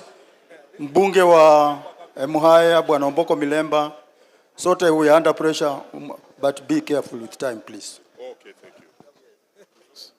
Asante sana waziri. Asante sana leadership. One, ni kuambia waziri kwamba your team inafanya kazi mzuri and is quite responsive. Mara mingi ukiwapigia simu kwa jambo wanakuwa very fast. Juzi nilipata OCS mpya kule Muhaya, very active fella, and I'm happy. And even the IG very fast. The first time when we had a challenge in Luanda, ile ilikuwa ya kwanza, he really helped us and it was first time.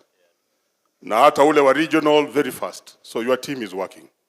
Na hii team pia ndio inasaidia yale miradi ya serikali. Waziri, this is the team that inaeneza mambo ya ID ambao umesema. The only report I sent you specifically to the president, and that's why I've stayed very long to speak, ni ile kijana moja aliguzia but hukuelewa sana. Replacements. Replacements are very expensive. So ongea na rais because that's our interest as a government. Ipunguzwe chini, it will be very easy for these people as they look for the IDs. Hii timu yako pia ndio inasema mambo ya mbolea na mambo ya ukulima, and I want to report to you. Gorogoro ya mahindi tangu waanze kufanya hiyo farming imeshuka, my friend. Imeshuka kutoka 250 imeenda, nimeona 100, wengine nimeona 90. This is the team that does that work. And always ni kuwasaidia ili tuweze kuwa na hiyo mbolea ambao president leta, and we are happy about it. This is the team again, CS, ambao inafanya mambo ya SHA. Na hata mtu akingonjeka, they are the ones who deal with that matter. Na wamefanya kazi nzuri, we are helping them, and SHA is now working. Niliona mtoto mmoja pale kwangu, walisema hako na majina alitibiwa, tukalipiwa 69,000, very good Msire. I hope the assistant chief of Msire ako hapo. Those are realities. But now, again, nakutuma this one. And I know you are one of the persons who briefs the president several times in a day. SHA iko sawa. Tutachungana na ule mambo ya corruption tukifika Nairobi, but let the payment ifanywe kwa mwezi. It will really make the people happy. Let them pay kwa mwezi, kazi ya hawa watu itakuwa rahisi sana. Nakwambia tena, hii ndio team ambayo ikiwa kwa hiyo SHA, you said you have brought a good bill ambayo itasaidia kulipa wale village elders. Now I'm very happy umeichukua. It's better if it's a government bill than the way it was. Unajua mimi ni mmoja wale House Business Committee members. Afadhali kuliko vile ilikuwa na Malulu Injendi, because that was a long journey. Wewe unajua mambo ya bunge. But wewe ukiileta it will be faster. This is very dear to the people. Now one other way you can quickly help the village elders would be, because naona kuna fununu ya kuenda kuchukua wale indigents ambao watalipiwa SHA na serikali. Make sure all the village elders are given that payment, because all of them are just in need. Now we will be very fast on reaching to them even as we do the bill. The rest of the things I think ni zile umesema na zimeweza kushughulikiwa, kama mambo ya divisions ambazo PS wako waliongea very efficiently. Please, I'm affected and all of these MPs are affected. Please, zawadi unaweza kutuachia ni operationalize those sublocations, locations and so on. Kulikuwa na mambo ya the process of getting assistant chiefs and chiefs. I'm seeing for the first time it's taking too long in my place, Pale Sibuye and so on. Fast track that. But that one we can speak at a later date. So I want to thank you for coming to us and supporting us as a county. Na uendelee kuja, always visit our areas of Muhaya, Luanda. A little bit of challenges, but I know with you we shall be able to manage. Thank you and God bless. Asante sana Muhaya. MP wa Sabatia Clement Siloya. Chap. Bwana CS, Interior, IG, DIG, Governor, pamoja na wageni wote, hamjambo. Mirembe. Mimi sitakuwa mwingi wa maneno kwa sababu yale ambayo yamesemwa hapa ni yale mambo ambao sisi pia tunapigana nayo na tuna address na cabinet secretary direct kule Nairobi. Nataka kuaddress issue ya Vokoli building. There is a building at Vokoli that was done using CDF funds, and up to date, it is still unoccupied. Bwana CS, you've mentioned something about Shaviringa scheme. Those people who gave up their land, pale Vokoli, for us to get that building done, were resettled in Shaviringa. So there are some things that we really need not to publicize because they are at an advanced stage. Because this is a security issue, we need to play that card under the water. You know the issue about Shaviringa, and I want this issue not to be publicized again and not to be put into political dimensions. Because I think we've met, we are addressing this issue with so many other stakeholders, that the people who are at Shaviringa who came from Vokoli need to be, and here, where we are here, those who came from here and those who came from Vokoli need proper resettlement before we can make a final decision. And the Kaimosi guys, nyinyi ndio bado mnalala darasani. We already gave you a nod that we want that building to be utilized by Kaimosi University. And wakati tumekaa hapa, ingekuwa ni kitu ya kumaliza leo, tungemaliza. Lakini kwa sababu ya the issue involving the Shaviringa scheme, let us be patient about that, but let the process of ensuring that Kaimosi is taking up that building continue. So the Vice Chancellor, you know, we have talked, so usilale darasani. Sisi tuko hapa recess till 23rd. Let us ensure that we are ironing out this thing so that itoke kwa midomo ya politicians. Bwana CS, I'm one of the members of parliament who came to office in 2022, serving a first term. And the first thing that I did when I came to office, nilipata hawa majamaa wakiwa na problem kidogo. Sabatia is the only constituency where we had muddy houses. Nilikuwa nataka Bwana CS asikie hii. Sabatia ndio constituency ambayo chief alikuwa na ofisi ya matope. Na Bwana assistant chief Hamuyundi, I think uko hapa. Huyu jamaa na mwingine kama bado umesimama, there is Clarence Imbamba. Ule Clarence ametoka training jana usiku, alikuwa anafanyia kazi yake kando kando ya mapera, vichaka za mapera kule Kisatiru. Nimenunua shamba ya $1,000,000 na nimemjengea ofisi ya 2.5 million. This one, nimebomoa ofisi ya matope, nimemwekea ofisi ya very modern office ya 2.5 million. So, and we have so many other sublocations that we are working in the same line. Chavakali police station has an issue. This one needs proper address. We have Chavakali police station who are currently being hosted by a public works. Mahali Chavakali police station iko ni shamba ya public works. We have been moving around. Pesa ya kujenga police station niko nayo. Hata tunaweza anza kujenga kesho. Lakini shamba imekuwa challenge. So it was my request, tukikutana ni kuombe, when you appear for the cabinet meeting in Nairobi next week, kindly talk to your public works guy, watukubalie, kwa sababu this is a government to government thing.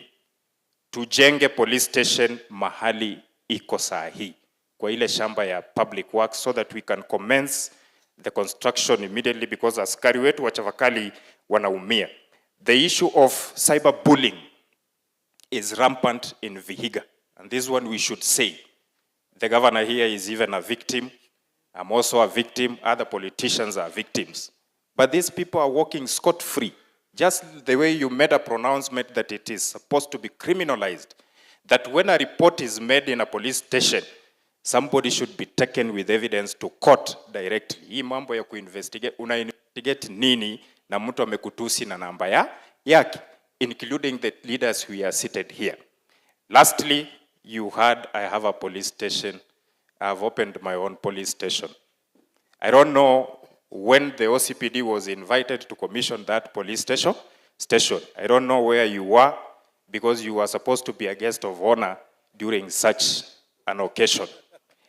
Those politicians who are using these things should stop. Na tuko hapa sisi wote leo. Wakati polisi, OCS, OCPD ameambiwa aende kucover like this function we are in, lazima gari za polisi zikuje hapa na polisi wakuje.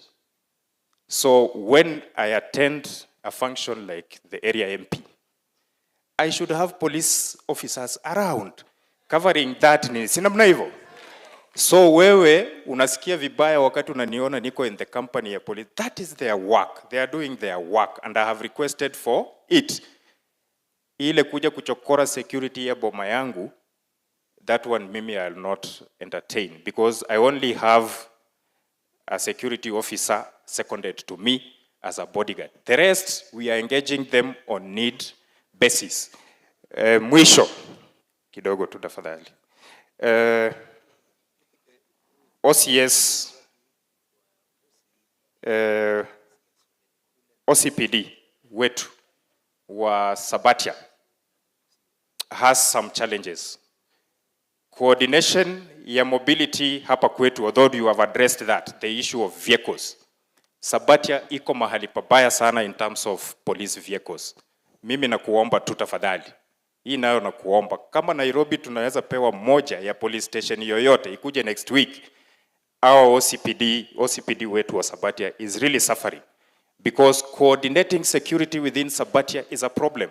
Chiefs are working, but the problem is how to get to where they are is a problem. Na ningeomba hata wakati utanunua pikipiki, our chiefs, police stations, be given some motorbikes, because at the same time, wale watu wanafanya uhalifu kwa wingi, wanatumia motorbikes. So, police officers can use such motorbikes to camouflage within those owners of motorbikes, so that we get information about what they are up to. We have vacant positions, the chiefs, assistant chiefs. We know the challenge. We've been visiting the office. But I know once you leave this place, we are going to have those issues addressed. Asanteni na Mungu awabariki. Asante sana Clement Lawyer.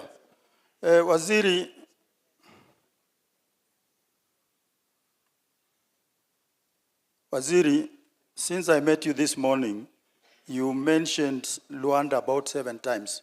I've been taking note. MP wa Luanda, right of reply. Yeah, ama ni story ya jaba. Asante sana. Basi Mheshimiwa Waziri na uongozi wote ambao uko hapa mbele, wakuu, maofisa wangu, amjambo. Mlembe. Unajua nilipokuja asubuhi, waziri nimehesabu ametaja Luanda kama mara 15.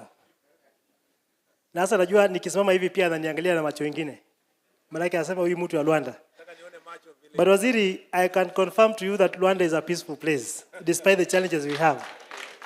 I was born in Luanda, I've grown up in Luanda, and I am what I am because I come from Luanda. Kwa hivyo, we have a few challenges here and there. Na Waziri, niseme kwamba mimi tangu nizaliwe sijawahi vuta bangi maisha yangu, na natoka Luanda. Kwa hivyo, Luanda iko na watu wazuri. Asante, that was a light touch. Let me say thank you, Bwana Waziri, because as my colleague said, this time around umekuja mashinani, and this is a very creative idea that instead of us coming to Nairobi, you've come to meet the people so that you can hear our cries.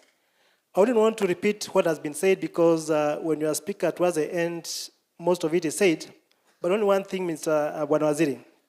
One of the issues that we faced, maybe because of these officers, within Azia, we have officers who went through some interviews some years back, and they actually went through some interviews and they passed. And 3 years down the line, they have not been given those letters. They've still been acting. I have one case, for example, Luanda town himself. A guy went for his interview in April of 2023. Papers, the verifications were done, and to date, that letter or that chief has never been confirmed. So I wish that you pronounce yourself on these delayed appointments of chiefs who have been acting for far too long so that they can take off those laws and be substantive officers. On the issue of bangi na pombe, ukweli ni kwamba sisi kama watu wa Rwanda hatukuzi bangi. We don't brew it. But inatoka kule nje inapopita Rwanda, because Rwanda, you know, ni kwa highway, sio? One day, Waziri, I wanted to see what it is. I came across a very small tablet, like a particle. This tablet was put in a can of water. And within 5-10 minutes, ilikuwa imekuwa pombe. To me, that was poison, not pombe. Our grandfathers walikunywa changani na kitambo, sio? But now what we are seeing in the market is actually poison that is being sold to our people because of maybe lack of an employment to our young people, maybe lack of hustle to do. So we wish to call upon the government, especially on the border from Uganda where these things are coming into Kenya. Be controlled, because vijana wetu sana, unakuta kijana wa miaka 20 anakaa kama mtu wako na miaka 70. Kwa sababu ile kitu imemaliza nguvu kwa maisha yake, sio? In fact, tukielekea vile Bwana Waziri, huenda ikawa hata kule mbeleni tukakosa watoto kwa sababu ile kitu is very destructive. So we wish that the sooner we act, the better, because that will help us control the issue of bangi and the issue of koroga. I wish to say, in 2023, for example, in Luanda town, we lost 19 people. 17 of them died as a result of panga cuts and shocker cuts. 2 of them went through risasi. And we did make complaints. That's where those guys who had overstayed for like 14 years and above were replaced. And I must appreciate the current team we have. It's really doing a commendable job, because for the last 1 year, we've had quite seamlessly say a very peaceful coexistence. I must say thank you to the security team. We are working very well. And the county commissioner, whom we have worked closely together to ensure that we get rid of those people who are within us and are not doing very good, Bwana Waziri. Lastly, Waziri, in February this year, we had a meeting with the president, and the governor led us to State Lodge in Eldoret, where we talked as leaders. One of the things we talked about was the establishment of a modern Luanda police station. The president committed himself. I did say that as CDF, we were ready, and we have actually put aside 10 million towards the same. The president committed 20 million towards construction of a modern police station in Luanda. So we are ready with the 10 million. But the 20 million has not been forthcoming. And if you were to help us have it started, that would be very good, so that at least mambo mengi nasikia juu ya Luanda ipate kuepuka, sio?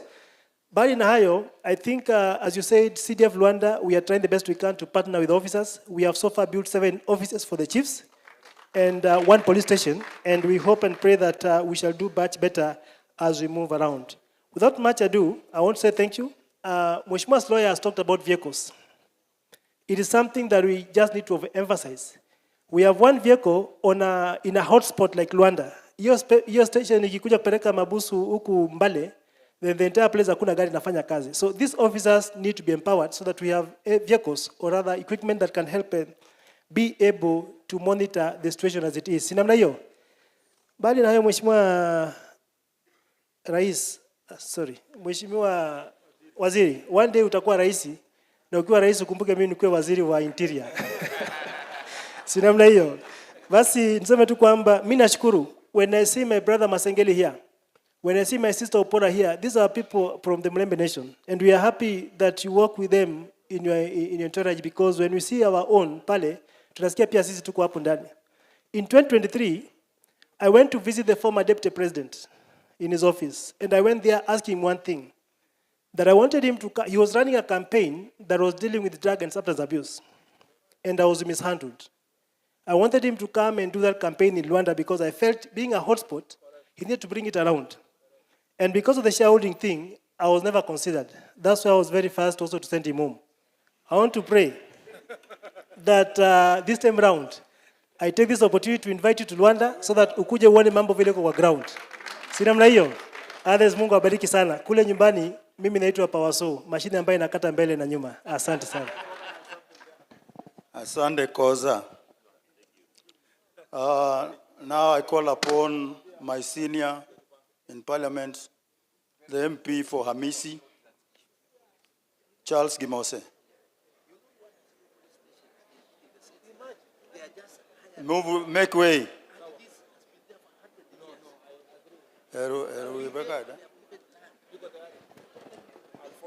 Asante Mheshimiwa Kagesi. Waziri,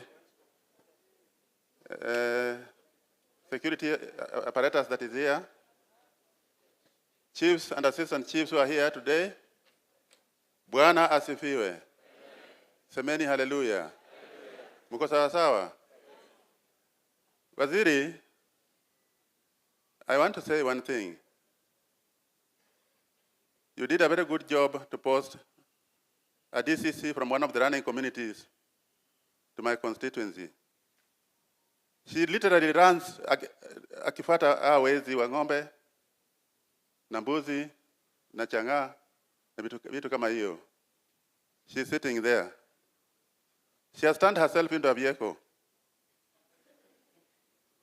That was a very good thing to do for you to have done. I'm happy. What I'm saying in effect is that if it is possible, actualize what you have said and bring us a vehicle to the constituency. Kindly, please, na Mungu atakubariki na kuongeza watoto.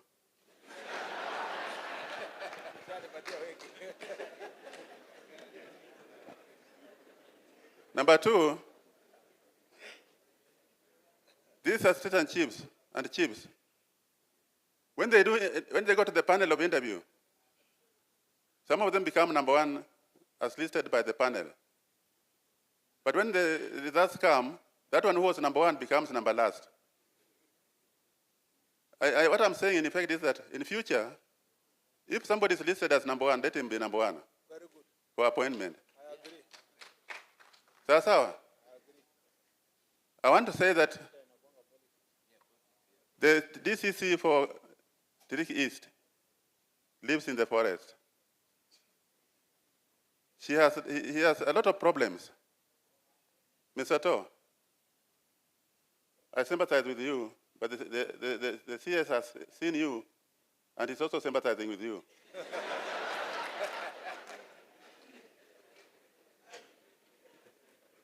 I want to partner with you to build an office for him.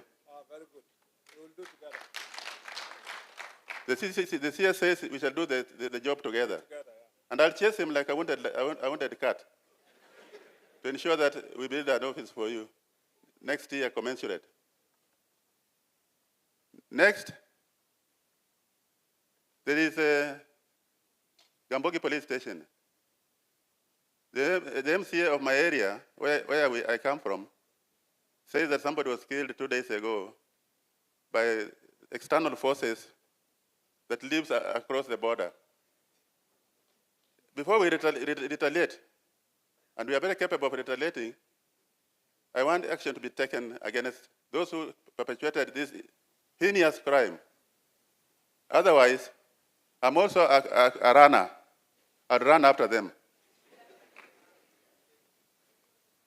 So, not Your Excellency, sorry.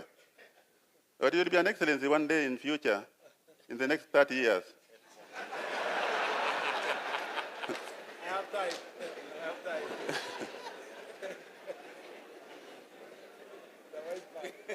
Thank you for coming to Vihiga. You did a good thing to come here to listen to our problems. I have built a police station that has become an example. The IG came to open the police station, and he recommended that the police stations in the country should be like that. You pay me something for that today so that I can take care of the day. Thank you so much. I'm only asking that you attempt all possibly. We were with you in school, you were behind me a few years.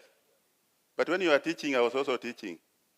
Now you are no longer a teacher, I'm still a teacher, and I'll teach you how to get into Hamisi constituency and help my people. Please, Nakuinamira. We'll go together. We go together. Jameni, sisi ni watu wa mkono wa Ruto.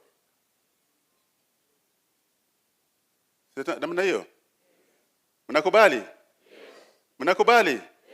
Mungu ambariki na muongeze watoto. Hata wewe utaongezwa.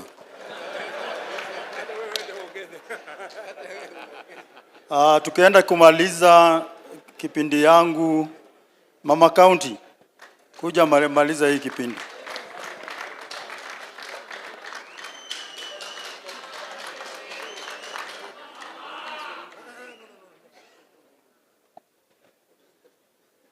Chap chap.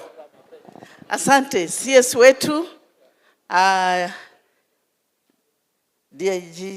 DG wetu Masengeli, and other honorable members in this house. Murembe. Jamuge. Mbabaramu. Mwenza bure. Msangalire. Muri moyo. Umesikia hiyo wana CS? Mulibalamu. Yeah. Najua nobe wanga CS yera bamuromazuru wabero. Kuko moromo kuri tunubobe. Haya kango biri kuzimakona. CS, we appreciate your coming. Starting this Jukwaa La Usalama, it was the best idea thought of. And this one shows that you value devolution, and that's why you are in mashinani. You are a leader who wants to reach everywhere. You want to reach mashinani, and this was the agenda of this Kenya Kwanza, led by His Excellency William Samoei Ruto. We appreciate you for moving all over the country and getting these people coming to you in Nairobi. You will take, I don't know how many years to clear each and the individual's thinking. As for me, I'm a mother. I've given birth to 4 children in this county. I have Mnyore, Maragoli, Mtiriki, na Mterik. The Teriks are the minority here, led by Chief Bor there. He's there.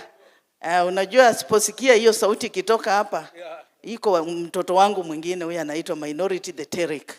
So tunawaenzi Bor and team. Very soon we are going to have that our meeting. The officers you see here, Bwana CS, we work with them hand in hand. And especially I as a mother, I have 2 issues. I'm very happy. 1, you have come. You are solving our problems. Number 2, issue nitamalizia hiyo nikiongea tena yenye imenikasirisha. We have cases of GBV, Bwana CS, and through NGAF, a fund that has no money, we managed to put up a GBV center for the county at Bokoli, behind Moi Girls Bokoli. That GBV, when Aisha Juma was the CS, we handed over to the county government, which is supposed to be run by His Excellency, Dr. Wilbur Otichiro, so that we don't have cases of GBV. I'm very much annoyed because of that. People are going on defiling their sons, their daughters, and I'm even shocked. The latest information I have, a pastor sodomizing a young boy. That one, the security guys who are here, please assist me. We must arrest those ones. Assist me. When we leave this meeting here, those ones, we have to get them, we arrest. And they have to be charged in our fungwe. We are not going to condone that. They are not going to spoil the name of Vihiga County. Vihiga is leading in GBV cases. No way. No way. We are not going to allow that. They do that, they cheat in the border guys. Border industry is very organized nowadays. They are disciplined. My sons and daughters are disciplined now. Now these are the pastors messing us up. Washindwe. Namna hivyo. Another issue, that has really also annoyed me after being happy for this Jukwaa La Usalama. I'm gathering, there is a woman, she's the one selling the whole county drug and substance abuse. Kwani huyo mama na untouchable? Ako na matiti ya dhahabu? Ama ako namna gani? Kindly, as you do assist me. Hawa wao wananisaidia CS.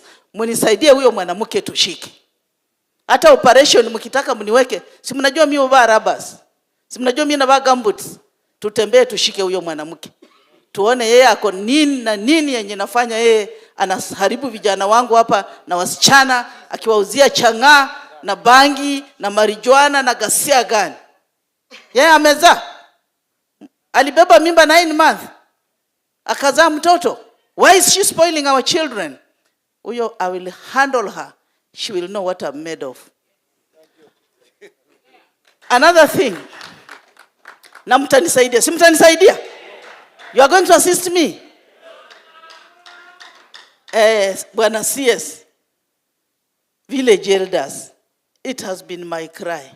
Unajua nimezaa wote. Hawa wote ni mimi nimezaa. Imekuwa kilio changu. Angalau wapewe something. Hao watu ndio wakilishi wa rais in the villages. They are our first line defense. Hata hao ndio unisaidia kushika hawa watu wa kuharibu watoto na wamama. Hao wakati itakuja tu hiyo token yao, nitakuwa naimba tu Yesu wa Inyanza, Mwami wa Inyanza, Shajira Mbole, Yesu wa Inyanza, Yarunga ligobi kumsalaba. Na nikifurahi, elders, village elders have gotten something. Sindio Bwana CS? Nitashukuru. Again, the next recruitment. Unaona vile nimezaa. Umeona vijana hapa wengi. Nimezaa bila mpango. Mimi ni mama. Nimebeba hawa vijana. Ona vile vijana vile. Hawana kazi. Mimi nakuomba the next recruitment. Hata uniambie tu nilete lori moja hawa vijana wangu. Wakuje waingie. Nitafurahi sana. Mwisho namaliza. You know, there are things I have not said. But anyway, we will not finish. We shall come to your office. Na tumalizie hapo because I know you have a meeting in Nairobi. Even we have delayed you. When you go back, hawa watu. Nataka tu tusalamiane. Salamu ya mwisho. Sina mna hivyo? Si mnajua salamu ya mwisho yenye nasema? Nataka tu, mnajua kupiga ngumi. Kwa sababu nyinyi ndio wale wa kupiga ngumi. Mnajua kupiga ngumi? Nataka tu kila mtu ashike hivi. Tunataka tupige ngumi, pigeni ngumi.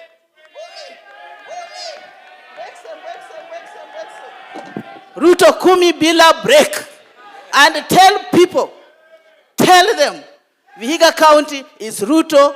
Ukienda number 1 is Ruto. Number 2 is Ruto. Number 3 is Ruto. Ukisahau number 3, kumbuka number 1. Ama namna gani? Si namna hivyo? Sasa nikimaliza hapa, acha niseme mtembee vizuri, mfike nyumbani vizuri. Thank you for the good work you assisted me, chiefs and assistant chiefs yesterday, the work we did. And again, I was forgetting one thing. Recruit also more women in the police service. Get women. I want, kama hamjui kudesign, nitakuja na wamama mniite ni design nguo mzuri na wamama wa polisi wazae. Sina mna hivyo? Yule askari anasema wamama wasizae, yeye ni alizaliwa na muti. Si alizaliwa na mama. So CS, nataka design tutatengeneza, nikuje tupange all the 47 women, tupange style ya wale askari watakuwa na mimba, watakuwa wanavaa. Hatutaki mchezo. Round hii na kina mama. Nani kama mama? Nani kama mama? Bwana CS, I think nini tena?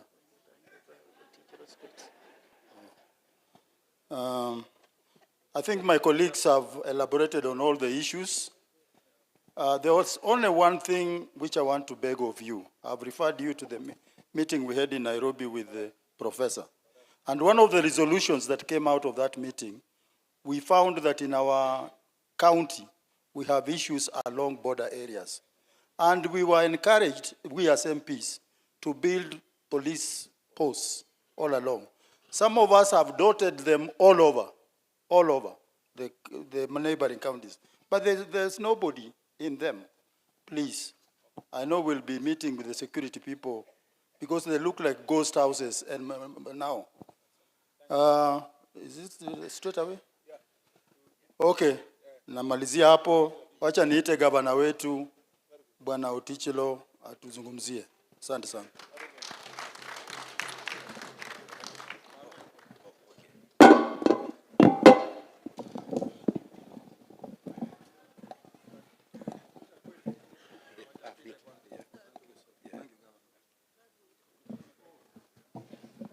Basi CS kwa niaba ya watu wa Vihiga County na leadership ya Vihiga County, nataka kuchukua nafasi hii kutoa shukrani kubwa kwako CS kwa kuleta hii kikao hapa.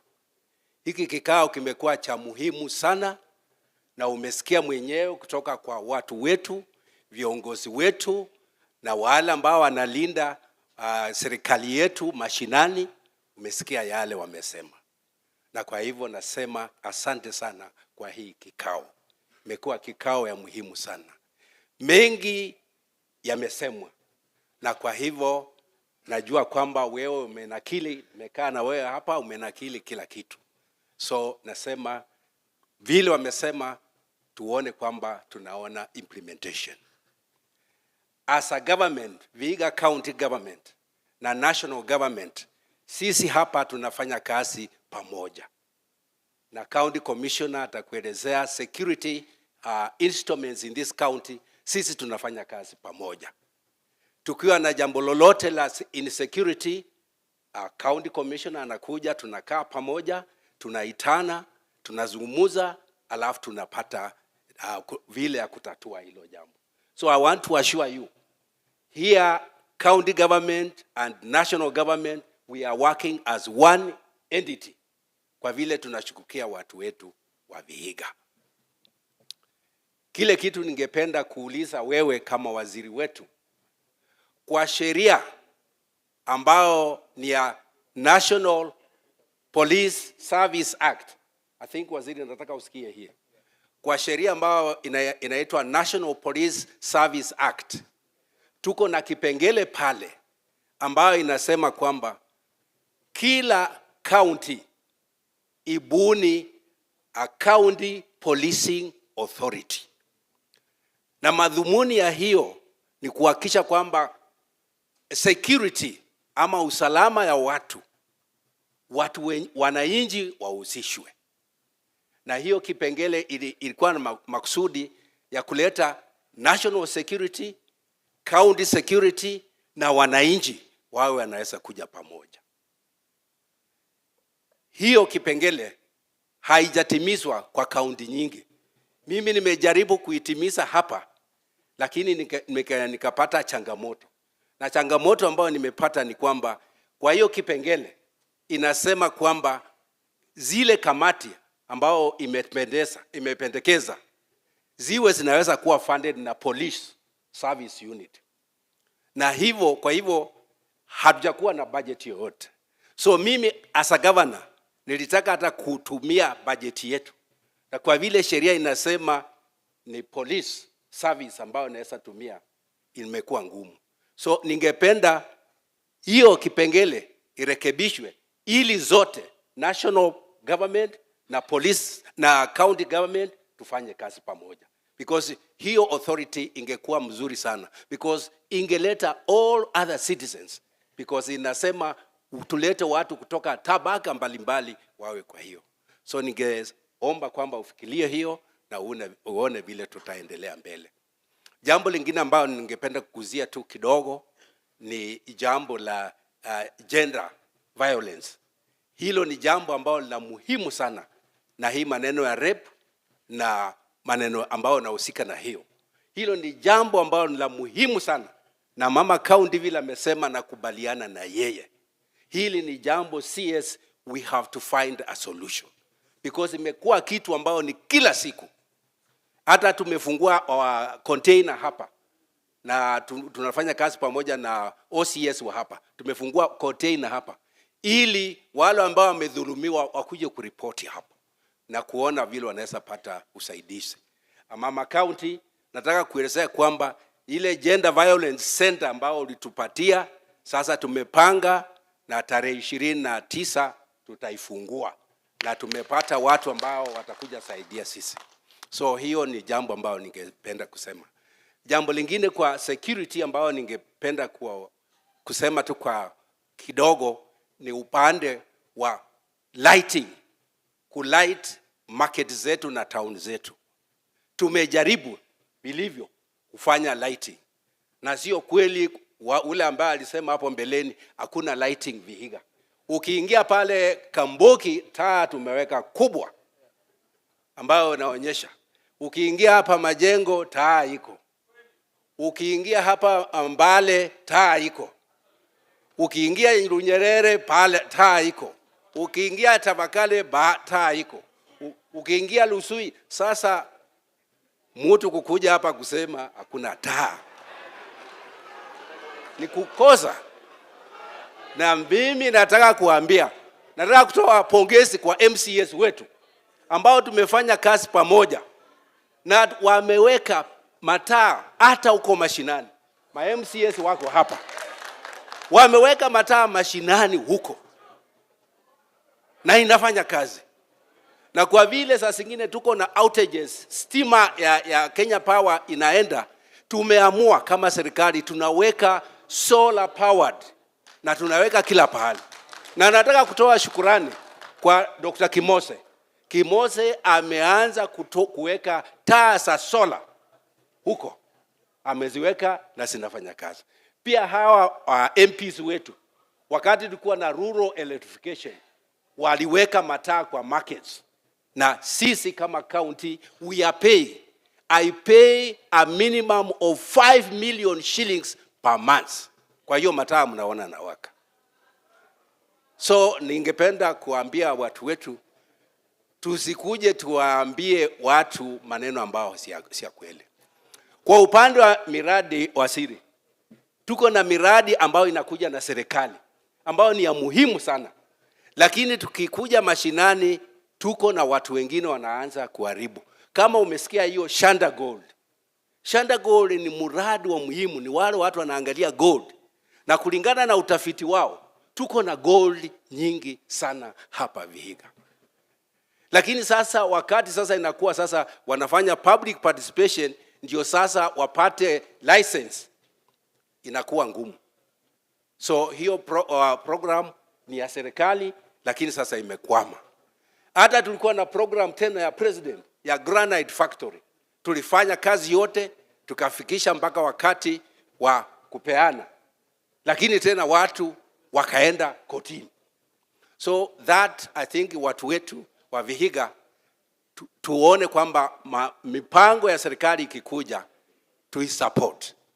So sitaenda kwa mengi, yangu ni kusema kwamba nitawachia hapo, na waziri niko na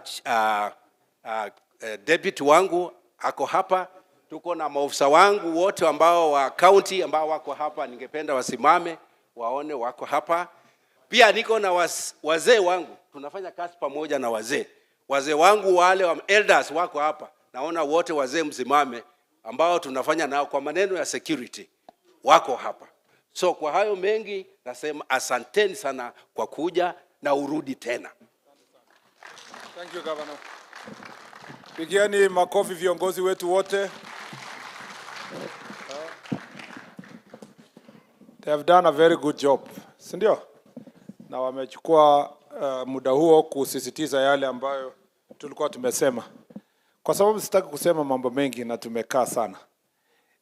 Ningependa kuhakikisha kwamba yale yote ambao waheshimiwa wamesema tutaketi chini kupanga vile tutatimiza.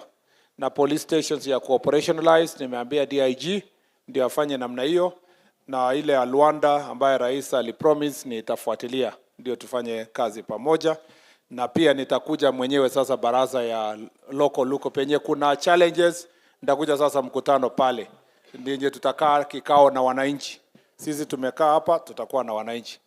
Kwa sababu nimeongea mambo mengi sana, si mnajua kwamba sisi kwa cabinet tuko na mdosi yetu anatoka hapa. Si mnajua namna hiyo?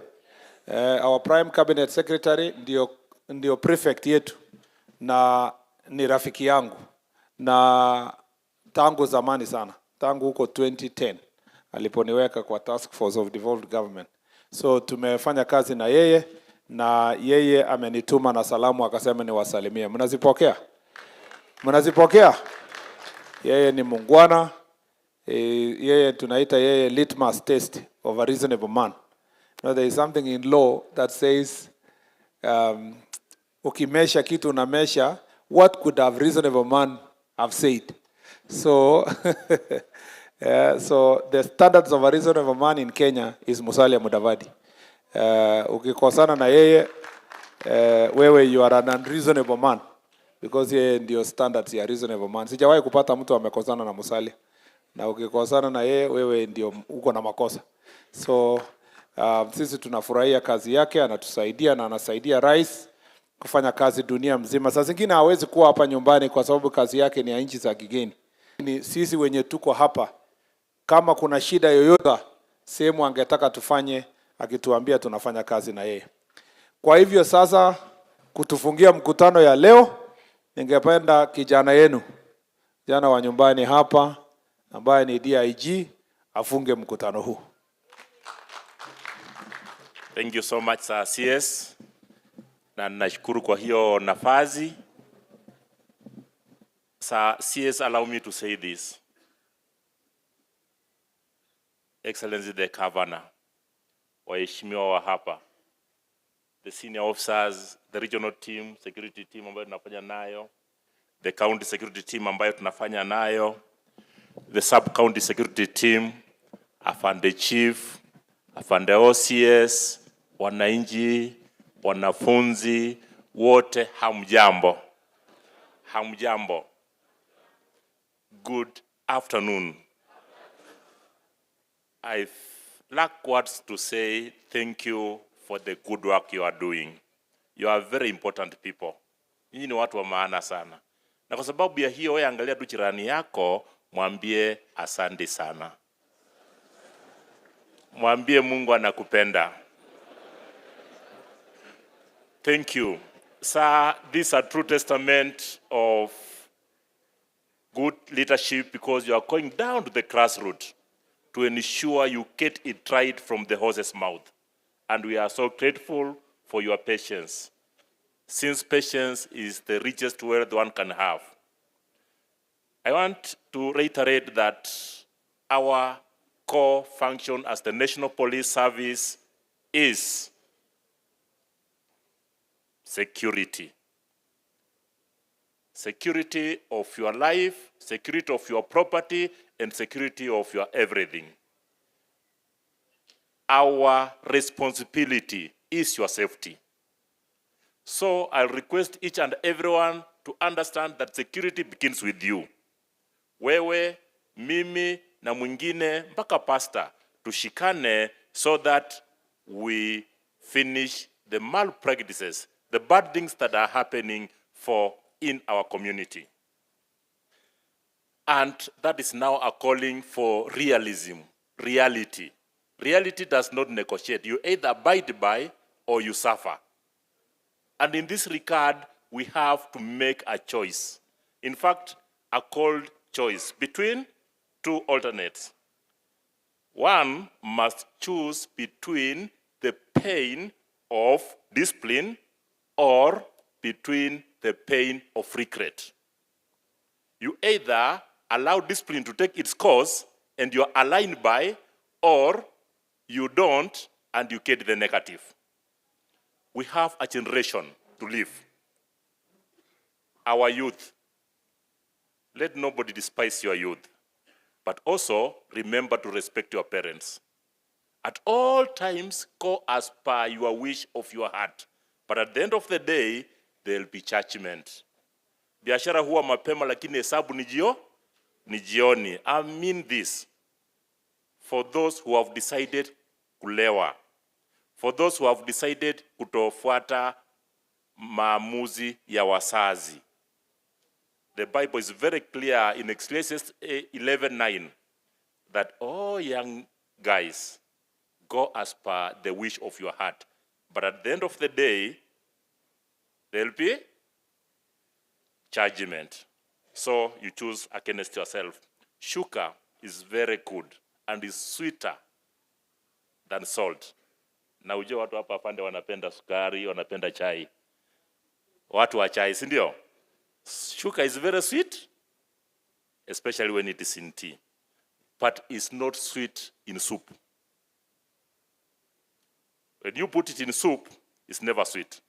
Is it sweet? So, everything has got its time and everyone has got his lane of work.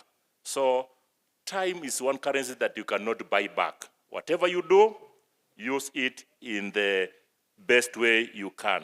Drug substance has to stop, whether we like it or not, but substance has to stop. Let us build a good generation that we live to. Our parents kama wangewacha tukue hivi, haingekuwa tuko. So tuhakikishe tunamaliza hiyo so that tunakuwa na command and control, especially for the security officers, so that we control our men.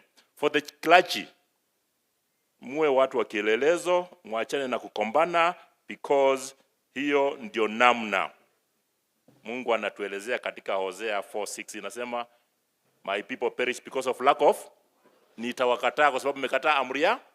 We expect the church kukaid watoto, kukaid security. Sasa security ndio saizi wanaenda kukaid churches. It should stop, si ndio? And lastly, I will say that the reality is that you may know how much you have in your pocket, but the time you are left with in this world, you don't know. So use it in the best way you can by having the better matter that matters and doing what is supposed to do as per. It is not the strongest of the species that survives, neither the most intelligent, but the most responsive for change. So let us adapt that change. Sindio? We change so that tusaidie generation ya kesho. A cat that is streaming to becoming a lion must stop its appetite for the rat. Sasa sisi wale watu ambao tunataka tubadilike, tuache mienendo zetu mbaya mbaya, maybe ya kuacha watoto wetu waumie, mambo ya defilement, mambo hii ingine ambayo inafanya watu wetu wasiwe watu wa kawaida, tuachane nayo. Na kwa hayo afande, I beg to submit.